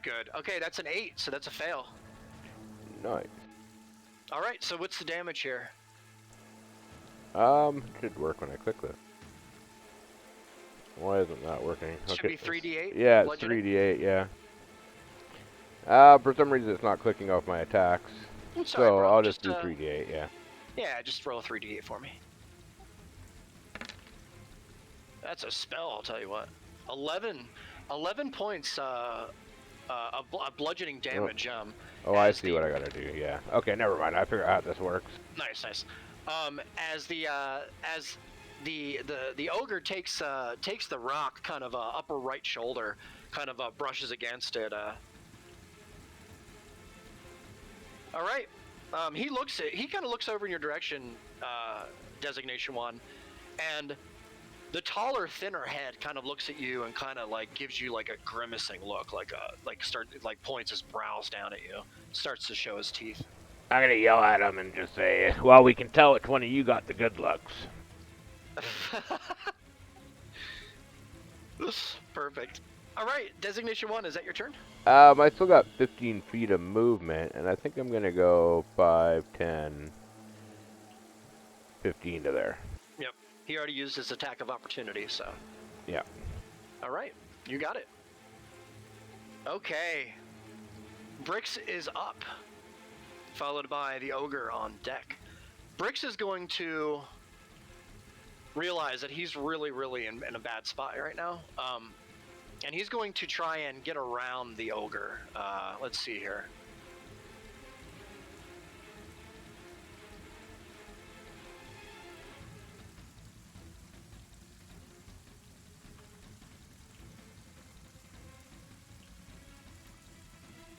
I'm gonna take a shot with my light bow. He's gonna shout over at as many people as he can. Try to hit him in his exposed areas. That's a 3. So he misses, flat out misses with his longbow, with his light bow. And that is his turn. He's just gonna stay right there. The ogre is now up, followed by Ronan on deck. The ogre, seeing Griff directly in front of him, he's gonna go ahead and lift up his great club, Griff. Oh boy. In front of you. He sees you kind of like miss a couple of times, and he knows that he's kind of got you. So he looks over at you, gives you like a real menacing grin. Shows you his war face. 19 to hit. Yep, that hits. 19 to hit with, let's see, my dice. I don't have my other, this. And This is So- the swamp. Griff takes 12 points of bludgeoning damage Oh, as the great club smashes down on like the lower part of your back. oh, brutal. Okay. So you should be down to 12.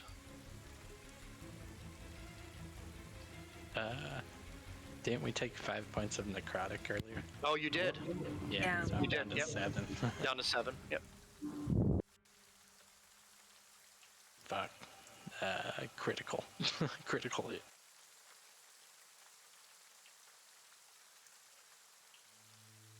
Sorry. That's all good.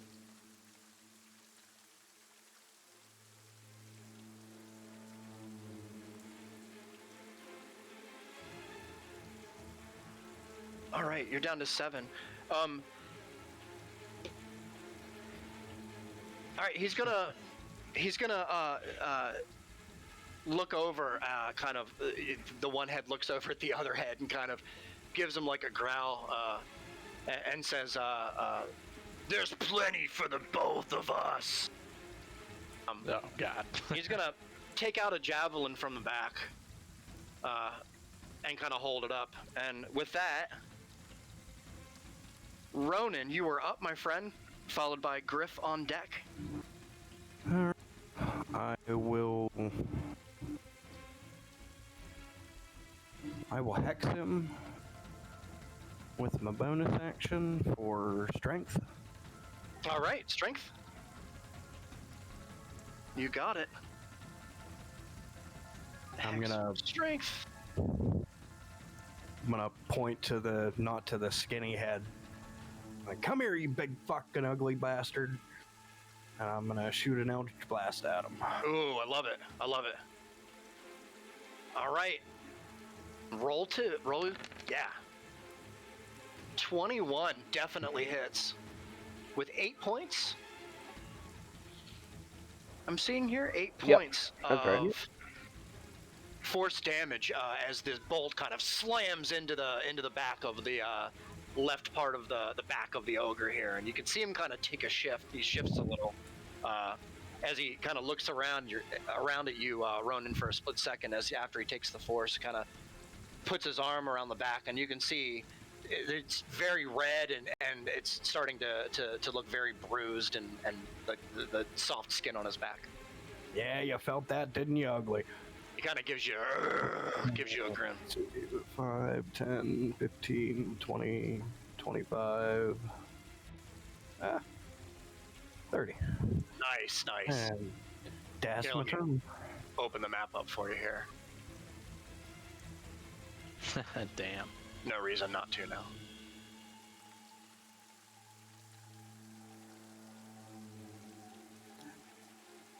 It's amazing how far away we have to get from this thing. Yeah. All right. Yeah, he's pretty brutal. I knew this would be a fun fight. You guys having fun with him? Is he cool? Yeah, Yeah. so far so good. All right. Man, I'm getting okay. I've been sitting on something here, but we're gonna. Oh god. All right. Perfect. So, is that your turn then? Yeah. All right. So Griff is up, followed by Brandy on deck. Griff, you also have Enola, so you have 2 turns technically. Okay, gotcha. So you are up, my friend. Definitely. Does he still have his advantage? Like move? Like, can I just book it from him? Oh, so this is a new round. So he'll have an attack of opportunity if you try to move away. Gotcha. Okay, so I'll call Anula over to me then. All right. It's Yep. her cure wounds. Yeah. Sure. So perfect. And she does go ahead and It's 1d8. yes. So her spellcasting modifier is, I believe, Wisdom. Yeah, it's Wisdom. So you're gonna add +2 to whatever you roll. Okay, cool. So 1d8 plus 2. Let me see. Rolling. Nice. Nice. There you 7. go. That's 7's really good. All right, 7, 8, 9 actually. Sweet. So you're gonna get 9 points back. That should put you back at 16. Yeah.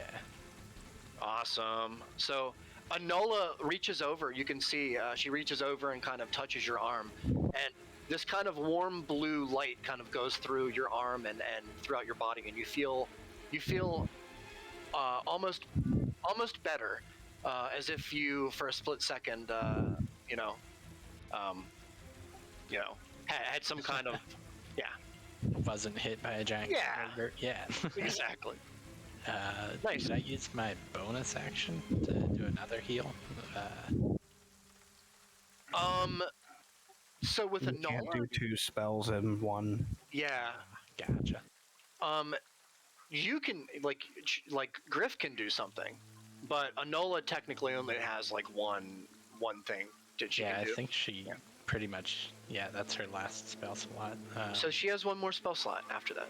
Okay, well, Yeah. I'll go ahead and just try and slash him once. Okay. Go ahead and roll to hit. Rolling.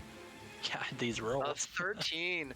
A 13 That's just misses actually. As you kind of slash over to try and catch him off guard. He even with Enola popping up and coming over, he manages to We throw it used off. all our good rolls last week. That's true. He still Your gets last one session. more hit for dual wielding though.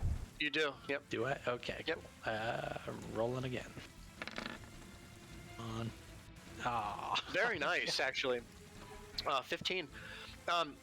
So just as he blocks your last attack, Griff, you come back with your right blade, and you kind of look at him and kind of give him a grin. Then you slash up through kind of where the chest is.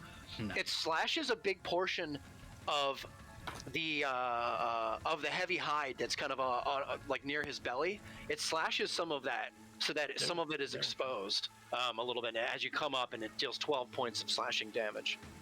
Hell yeah. It's You better can than see he seems to be kind of his facial expression has changed a little. He seems a little bit more serious now and a lot less confident. Alrighty. I think that's it for me then. All right. So, Brandy, you are up. Designation 1, you are on deck. All right, so maybe I can redeem myself.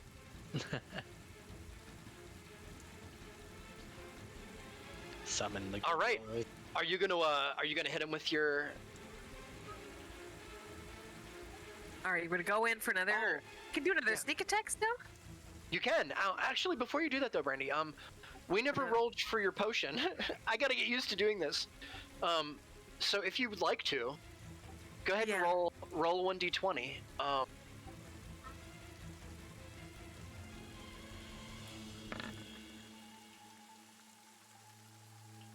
What'd you get? A 10. Yeah. Damn, that should help. Oh wait, I'm sorry. It's supposed to be a 1d8. Can you roll again? 1d8. I am sorry for that. Super noob. Okay, 5. A 5. And under the B. 5. All right. So Brandy, you are able to, whenever you'd like, you have a potion of minor shielding in your secret compartment in your flask. Okay. Now, can I And- use that on me or can I use it on someone else? If you allow them to drink out of your flask, that you can use it on Oh. somebody else. Yes. All right, I'll think about it. So it's kind of in the side, in your secret compartment. You can hit a button and drink the flask. Basically, you have the whole data. Yeah, that changes things. All right. So you can go ahead and attack if you'd like. Thank you for All doing right, that. let's go.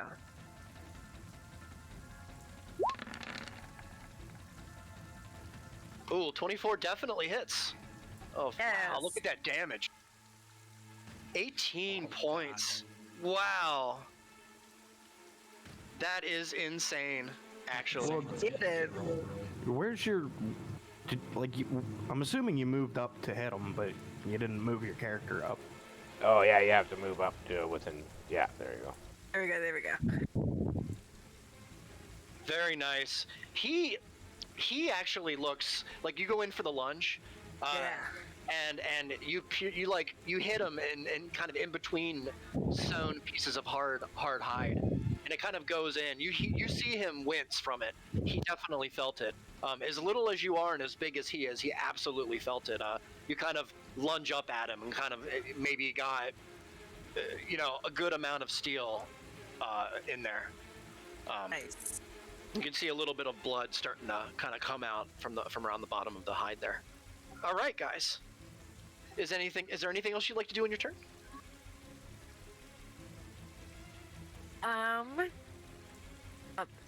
Maybe I'll use my potion of minor shielding now. Okay. I'm trying to. Let me see if I can.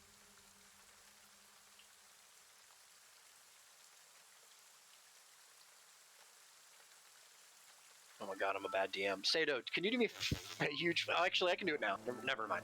Oh, for minor shielding? Yeah. I got it, yeah, I I don't can have do that quickly available. Totally fine. I got it. Yeah, it's hard because I got it recording my internet windows, so if I switch to look something up, it'll show up on our recording. I'll look it up. I am now. I thought I had it in the right folder, and I didn't.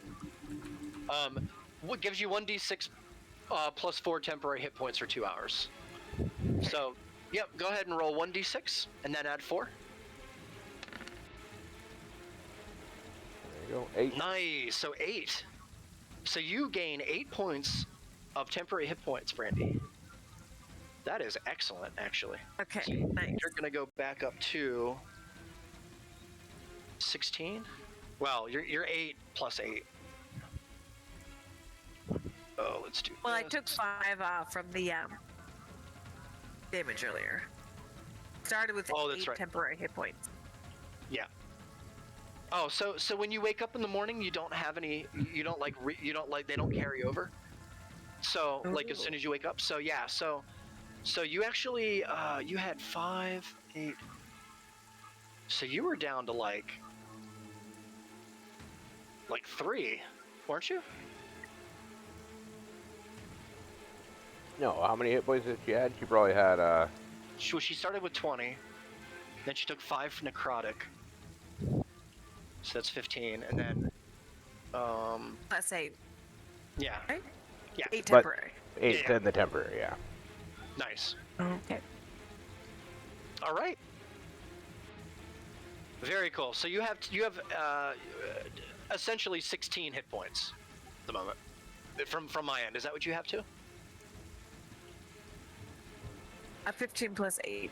Yeah, she's got to keep them separate, Oh, right? what am I She looking can't, at she here? can't add them. Yeah. Yeah. She did have 15 plus 8. Yeah. I'm sorry. You're good. I'm like half backwards. Okay. There we go. Okay. Whew. I think we're good now. I have this whiteboard in front of me. You'd laugh if you saw it. Okay. Sure. I'll probably show you after, just so you can laugh. All right. Okay. Is there anything else you'd like to do in your turn? I'm gonna disengage. All right. Can I go back this far? Yep. You can. That was your max. Yeah. Right. Okay, good. Then I'm good. All right. Perfect. So, designation 1, you are up. So All right, blast I'm him. gonna move 5, Sorry? 10, 15 feet to there. Okay. Now, since he just attacked Griffin, and I'm in a straight line, that's advantage for flanking. Yeah, you're technically flanking him. Yes. Okay, and I am going to shocking grasp. All right. Go ahead and shocking grasp. Oh, Correct. Look at that natty 20. So 8, 9, 10, 11 plus 8 is 19 damage. That is amazing. 19? Yeah, shocking grasp is 1d8. Wow, Yeah. yeah. So I rolled All right. I rolled max, and then yeah. So Hey, that 19. also prevents him from taking attacks of opportunity, correct? It does, yes. Which kind of sucks when I'm last because the turn restarts, so I don't know if it helps anybody else when I'm at this point of initiative, but it helps me, and I can move Yeah. 5, 10, 15. I'm going to literally just move right out into the open here. All right. You got it. Actually, no, cancel that. I am going to... Actually, I'm going to hold my ground where I am. Okay. You can absolutely hold your ground. Yeah. He's not looking at you right now, but I mean he feels it. You can see the force as it hits him. Like the thud. You can hear the thud, and then there's like an immediate kind of pressure as he kind of is pushed forward for a second. Yeah. He is like intently focused on Griff in front of him. He is out for blood here. And actually, now that I think about it, so shocking grasp is until my next turn, so it does help everybody. It does still help. It doesn't matter my initiative. Yeah, so everybody gets, yeah. Yeah, until man, you my got like next a 4. turn, everybody's, he cannot do any attacks of opportunity. Very nice. It's gonna help me out. So Griff, you can see he doesn't look very good. He looks like he's kind of stumbly a little bit. His right leg is shaky. I'm talking about the ogre in front of you. Right. He's kind of shaky. I'm sorry. I'm talking. Wait. Yeah, designation 1 just went. Oh, it's Brix's turn. Yep. I'm sorry. Okay. Okay, cool. My bad. I don't You're know why all I did. good, man. So Brix actually back here. He's just gonna take another light crossbow shot with a 17 to hit, 100% hits. That is another 7 points of piercing damage as the bolt kind of goes right into the soft flesh in the back of the arm, left arm of the ogre. Designation 1, you get a really good shot of it, kind of right in the back of the meat. Brix throws a comment at you, Designation 1, and says, try and hamstring him. We got to bring him down. Oh, yell back, yeah. Easier said than done, but we'll try. And then, okay, that's Brix's turn. It is now the ogre's turn. The ogre is going to look around at everybody around him, kind of giving a snarl, and as he wipes some blood off the bottom of his stomach and like holds his hand up close to his face. He realizes, of course, he realizes that he is hurt, and he looks at you, and it just feeds his bloodlust even more. He looks at you, Griff. He gets down kind of lower and kind of puts his shoulders back and gives you like a growl as he begins to lift up his great staff in front of him, or his great club in front of him. He begins to lift it above his head, and just as he does this, the other head screams at him, and he says, "It's me, it's me!" And then as soon as he does this, he starts to wave his hand above his head and swirl it, and you see these kind of black, shadowy, twisting roots kind of form from the ground. And as they kind of raise up towards the sky, and they kind of intertwine with one another. Let me put the graphic back down on the map. Well, that can't be good. I will get better at this. I say that every week. It's hilarious. All right, 30.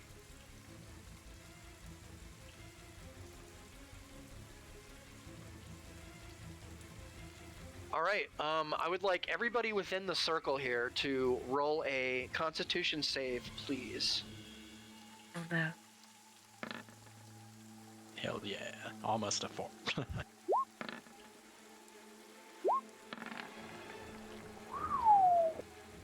God, Zeta. Man, you guys keep saving.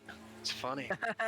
You do. Like, it's so funny because otherwise you'd be taking so much more damage. All right, let me do this. All right. Designation 1, Griff and Brandy, you all take 4 points of necrotic damage. As these shadow bolts from below you kind of reverberate out through Designation 1. Puts me at 13. Is that correct? All right, Griff. I'm down to 12. And Brandy.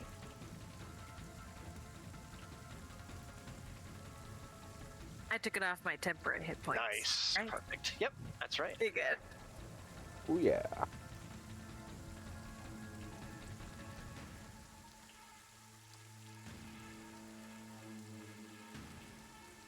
+4.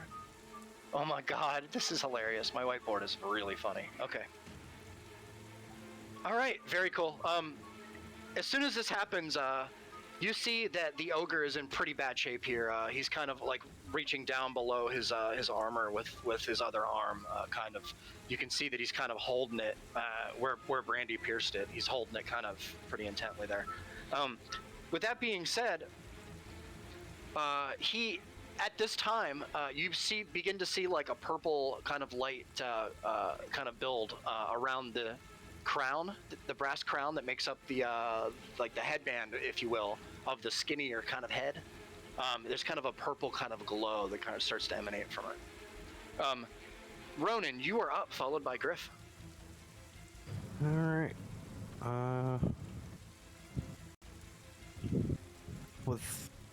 With Des being there, is that gonna affect my shot? Let me see. Yeah, that'll probably give him like quarter cover. So he's just gonna have a couple more AC tacked on. All right. Well, So you have to hit a 16. Well, I'll just move up. Fine. Okay, that's fine. So I was gonna recommend anyway. Perfect. 20, 25, 30. And we'll pop another blast. All right. Eldritch Blast. Pikachu! Kikacha. 7. Oof. So it kind of whirls past his right head. It's funny to say. As it- Streak quit him. as it kind of zips by, Ronan, you see kind of a purple and black trail through the air, kind of as it zips by him, and it hits a tree in front of him, and there's like a loud whoosh as it bark gets sent in different directions. I'm gonna shout out to it. You're fucking lucky. All right. Is there anything else you'd like to do on your turn? Nope. That'll be it. All right. Okay. Griff, you are up. You have Enola as well. You have 1 spell slot left with her. You also have your cantrips with her. Also, let me just double check real quick, Griff. Yeah. Make sure that we can make sure that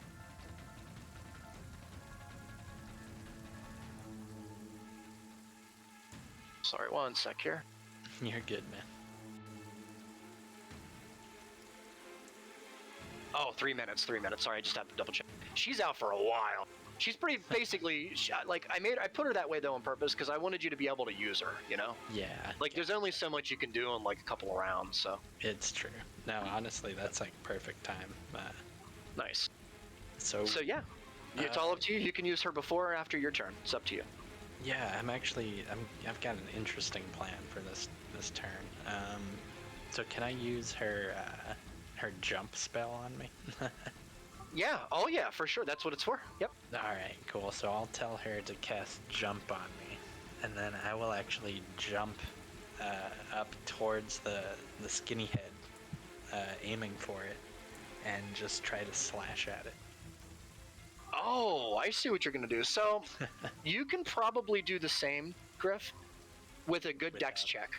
Okay, cool. If you want to just save the spell slot, yeah. That way you don't have to okay. burn it on something like that. You can, burn it on a heal or something if you want. Yeah, that'll be better. So if you want to do that, go ahead and I would say roll a dex check for me. Since are you going to use the rocks here and kind of jump off the rocks and get a nice good slash on the face? Yeah, I love it. Hell yeah. This is the kind of creativity that's important. Sweet. So good stuff. So go ahead and roll to hit with advantage. Well, make the dex check, and if you can make the dex check, you'll hit with advantage. Here we go, rolling. 13 or 15. 15 definitely hits. Go ahead. Yeah, that's totally good enough. So now what we're gonna do is go ahead and roll to hit with advantage. Yeah. Hell yeah. Okay. Well, he'd get advantage more because I'm flanking with him right now currently. It's true. Which Well, is he's doing partly why something I cool, stayed so- where I was. Yeah. Bam. Well, go ahead. Fucking. They're 23. Absolutely. So 23 hits with 12 points of slashing damage. So Hell yeah. you take the blade, Griff, and you slash right across like the upper part of the throat of the right head. Oh, God. It's the kind of the head that has the kind of the skin hanging everywhere. Gotcha. And as soon as you do this, the blood starts to pour out, and he notices it right away and puts his hand up, and his eyes get real big. And the other head starts to say, "What have you done? What have you done?" All right. Second nub here. You got it. It's what, 16?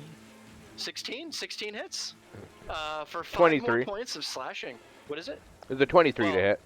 Oh, 23. Yeah, okay, because you actually well. Well, you have- because we're flanking. Like as Yeah, long but as it's you a straight can't- line. Yeah, but it doesn't always apply. Like you can't just say, well, you get over there and then it's considered flanking every time. Like there are other Okay, dynamics in yeah. place. Yeah, it is the second. Flanking is weird. second Plus, I think. step. Yeah, we're I'll gonna look that change up better flanking for next anyway. week. We're gonna change it to an AC thing instead later It's all because it's weird now. Anyway, yeah. So that's absolutely enough to hit, and to the 12 plus the 5. I'll say at this point you can see he's in really bad shape. The head is pretty much almost lifeless at this point as it kind of is drooping to the right. You can see there's a giant slash kind of underneath the neck, Griff. Damn. Okay. So when I land on my feet, I'm actually gonna use my second wind, and I'll save Anula's spell slot. Here, I'll link second one, Yeah. just to try to get some of my health back.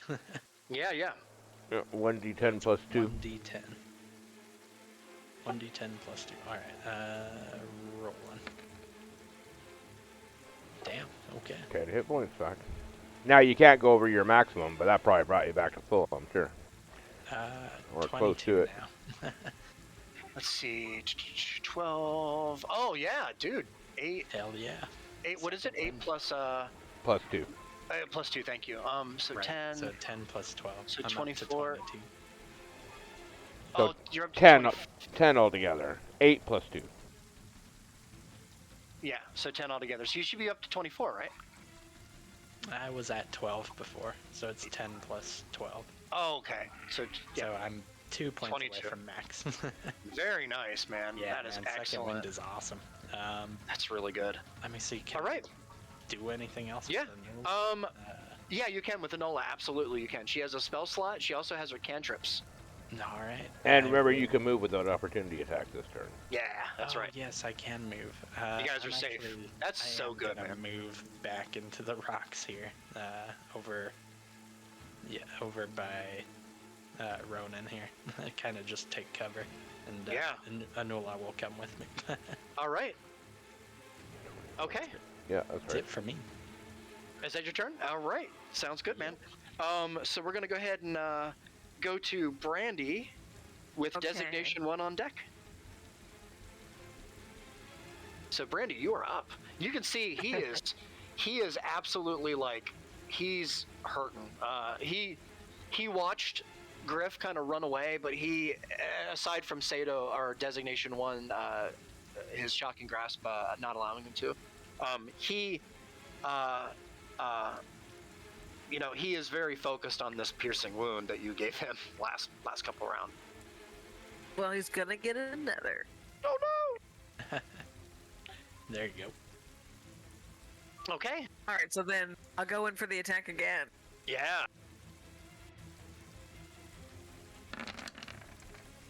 $24. 24 absolutely hits. That's 16 points. That is a lot of damage. Nice. Brandy, you drive the end of the rapier right in through the bottom of the belly, up through. You could see him wince again. His eyes get real big. The right head is completely lifeless, as you can see, Nice. and the other head is more in fear than anything else. Just a Okay. heads up for Brandy here, just so she knows. Because he's got shocking grasp on him, you don't have to disengage, Okay. which means you can hide if you want. And because you can hide as a halfling behind me, if you go right there, you can surprise attack next turn. Yep. Just a mechanical cool. help, yeah. Thank you, Seda. Yeah, that's good. Captain Okay, B. great. CD. Noise. All right. Anything else Flanking. you like to, Brandy? Is that your turn then, Brandy? That's all her Oh, movement okay. and all her stuff, yeah. Perfect. Perfect. All right. Designation 1, you're up, followed by Bricks. Alright, I am just gonna simply do another shocking grasp. Yeah. He's turned back towards you, like in your direction now, following everybody, kind of running. 21 plus 1. What's Yep. the plus 1? Let me look. Guidance. Oh, No, is it guidance? no, it's not Enhanced guidance. arcane. It can't be. Guidance isn't for hits. It's, what did I roll? 16 plus 3 plus 2. It's a good question. I don't know. Well, I mean, whatever. Mounting over it, it says enhanced arcane focus. Oh, okay, that's right. Yeah, that's for my, artificer. My new artificer things. I get +1 to my spell attack and damage. Yeah. Oh, that's strong. What are they called? A 21 and a 22 hit. So it doesn't matter. Yeah. With 7 points of lightning damage, he is being shocked as we speak. Nice. And Give I. you a sound effect, but I'm not very good at it. That's all good. And I am once again gonna hold my ground. Okay. Is that your turn then? Yep, that's good. All right. So Bricks is up. Bricks looks over at the ogre, and he yells at all of you. I think we've got him on his last leg here, or last head. Makes a hit with his light crossbow, and rolls a 6. Even with this increase, his bolt hits the tree behind him. He doesn't move. He kind of let me see here. Yeah, he doesn't move. He's just gonna stay right where he is. The ogre, seeing Designation 1 and Brandy and everybody around him, and he knows the state that he's in, so full of rage and also fear, the crown on top of his head is kind of like there's like a little bit of purple like light kind of diffused around it. And he reaches out his hands in the area in front of him. And he says, "You'll pay!" And I'm going to go ahead and ask everybody to roll a Constitution save for me, please. Not everybody, but I don't know why I keep deleting this. Shit, hold on one sec. That is everybody. Well, it's on him, so. All right, so I need Ronan, Yeah, Griff, everybody. Brandy, and Designation 1. Yeah, all of you. Rolling. Roll 18.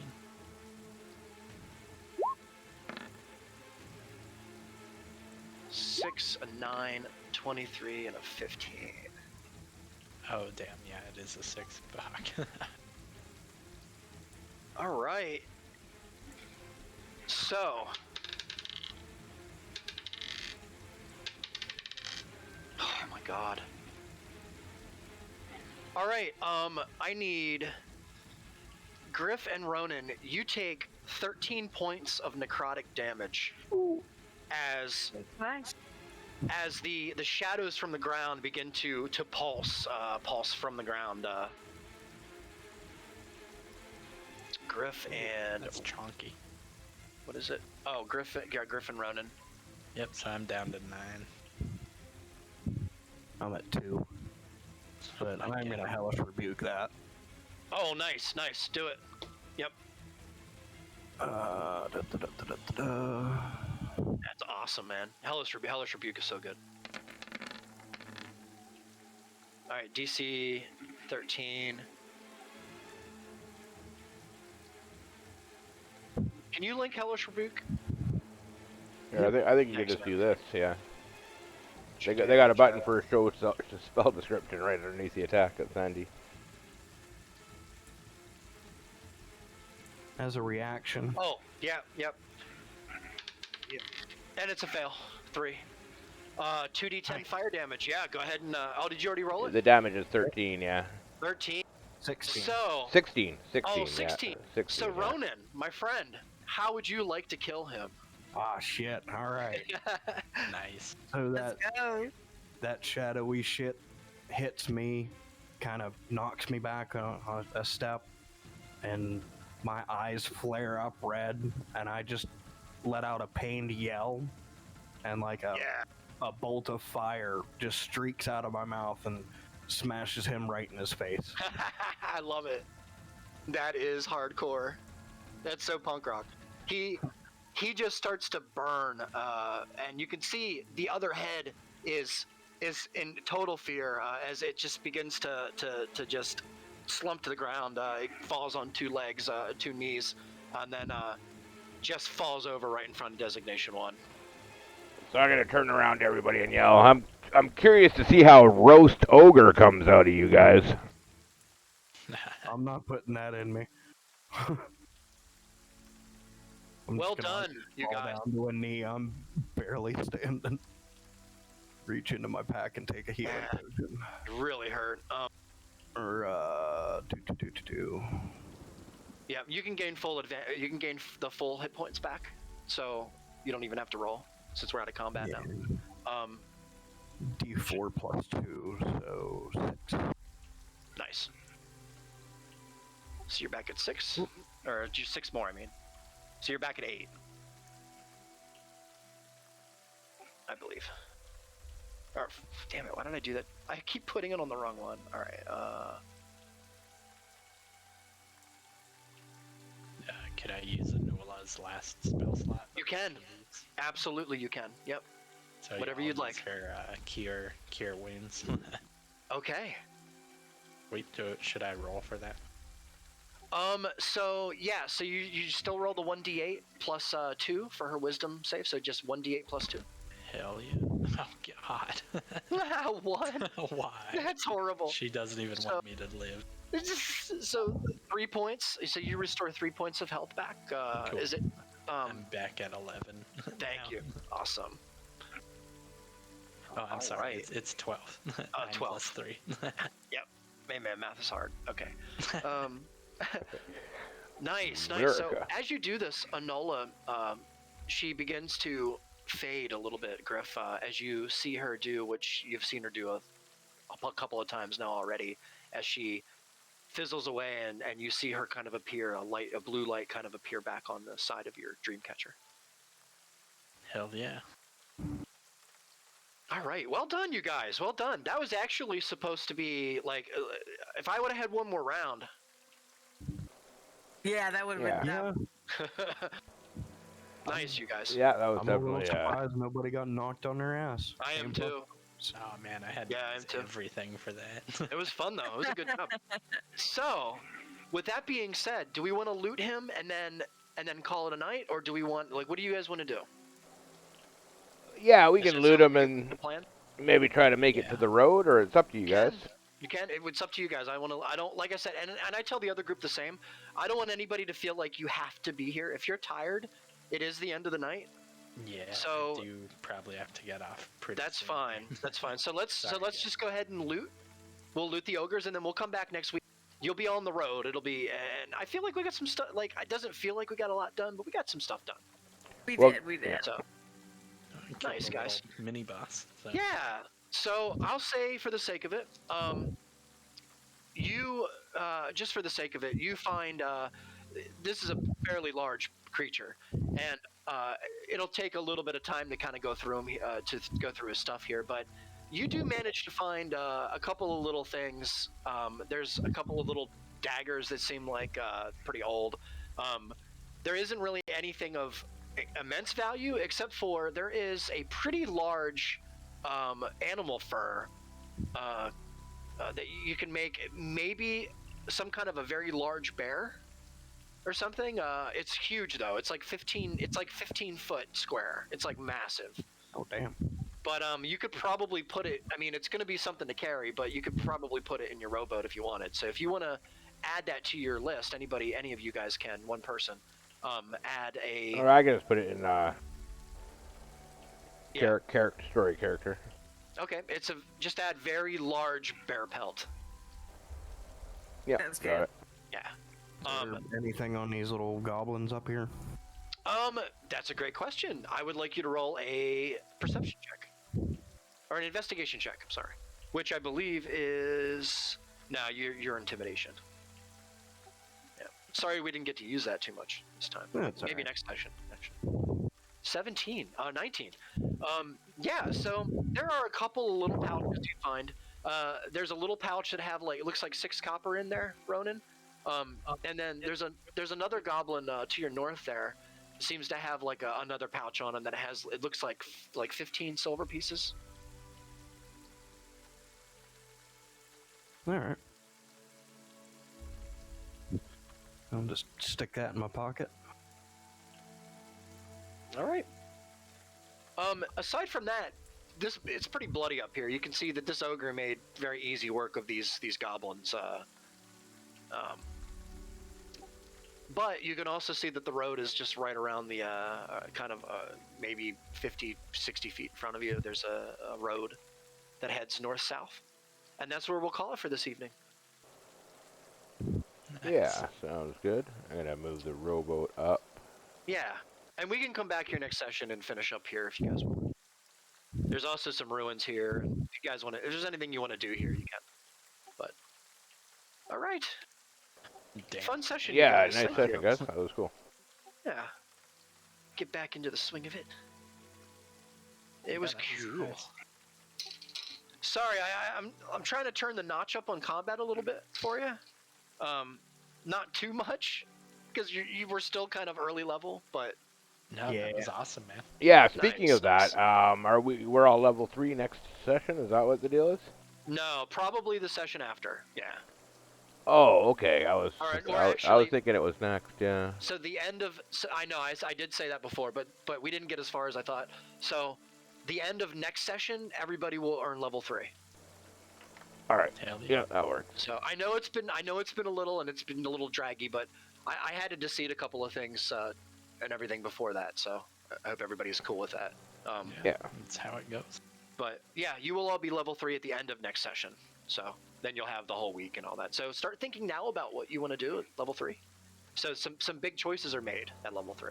Yeah, level 3 is a biggie. I think most of us are ready. Brandy, have you Okay. decided which one you're going for? Oh no. I'll have it figured out then. Yeah, like I said, if There's a lot of you good need help, choices. just let me know, and I can go through them with you. Yeah, things are like this group is probably gonna be super powerful. Oh yeah, Y'all get that? I'm excited.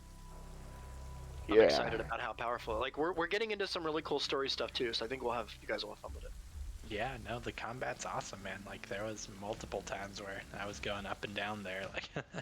Yeah, I was trying to get a couple of you guys, but man, your rolls were really good tonight. Yeah, it was good. I'm You all gonna. saved your con. If you didn't save your con throws, that would have been full necrotic damage. That was 3d6 necrotic damage. Yeah, I which think is big. Sato had the best, the only like natty 20 to me. Yeah, it was badass. Yeah. You All right, guys. dealt some damage. I'm gonna All right. stop the recording. So Yep. see everybody next See week. everybody next week. Thank you. And we are Sweet. out.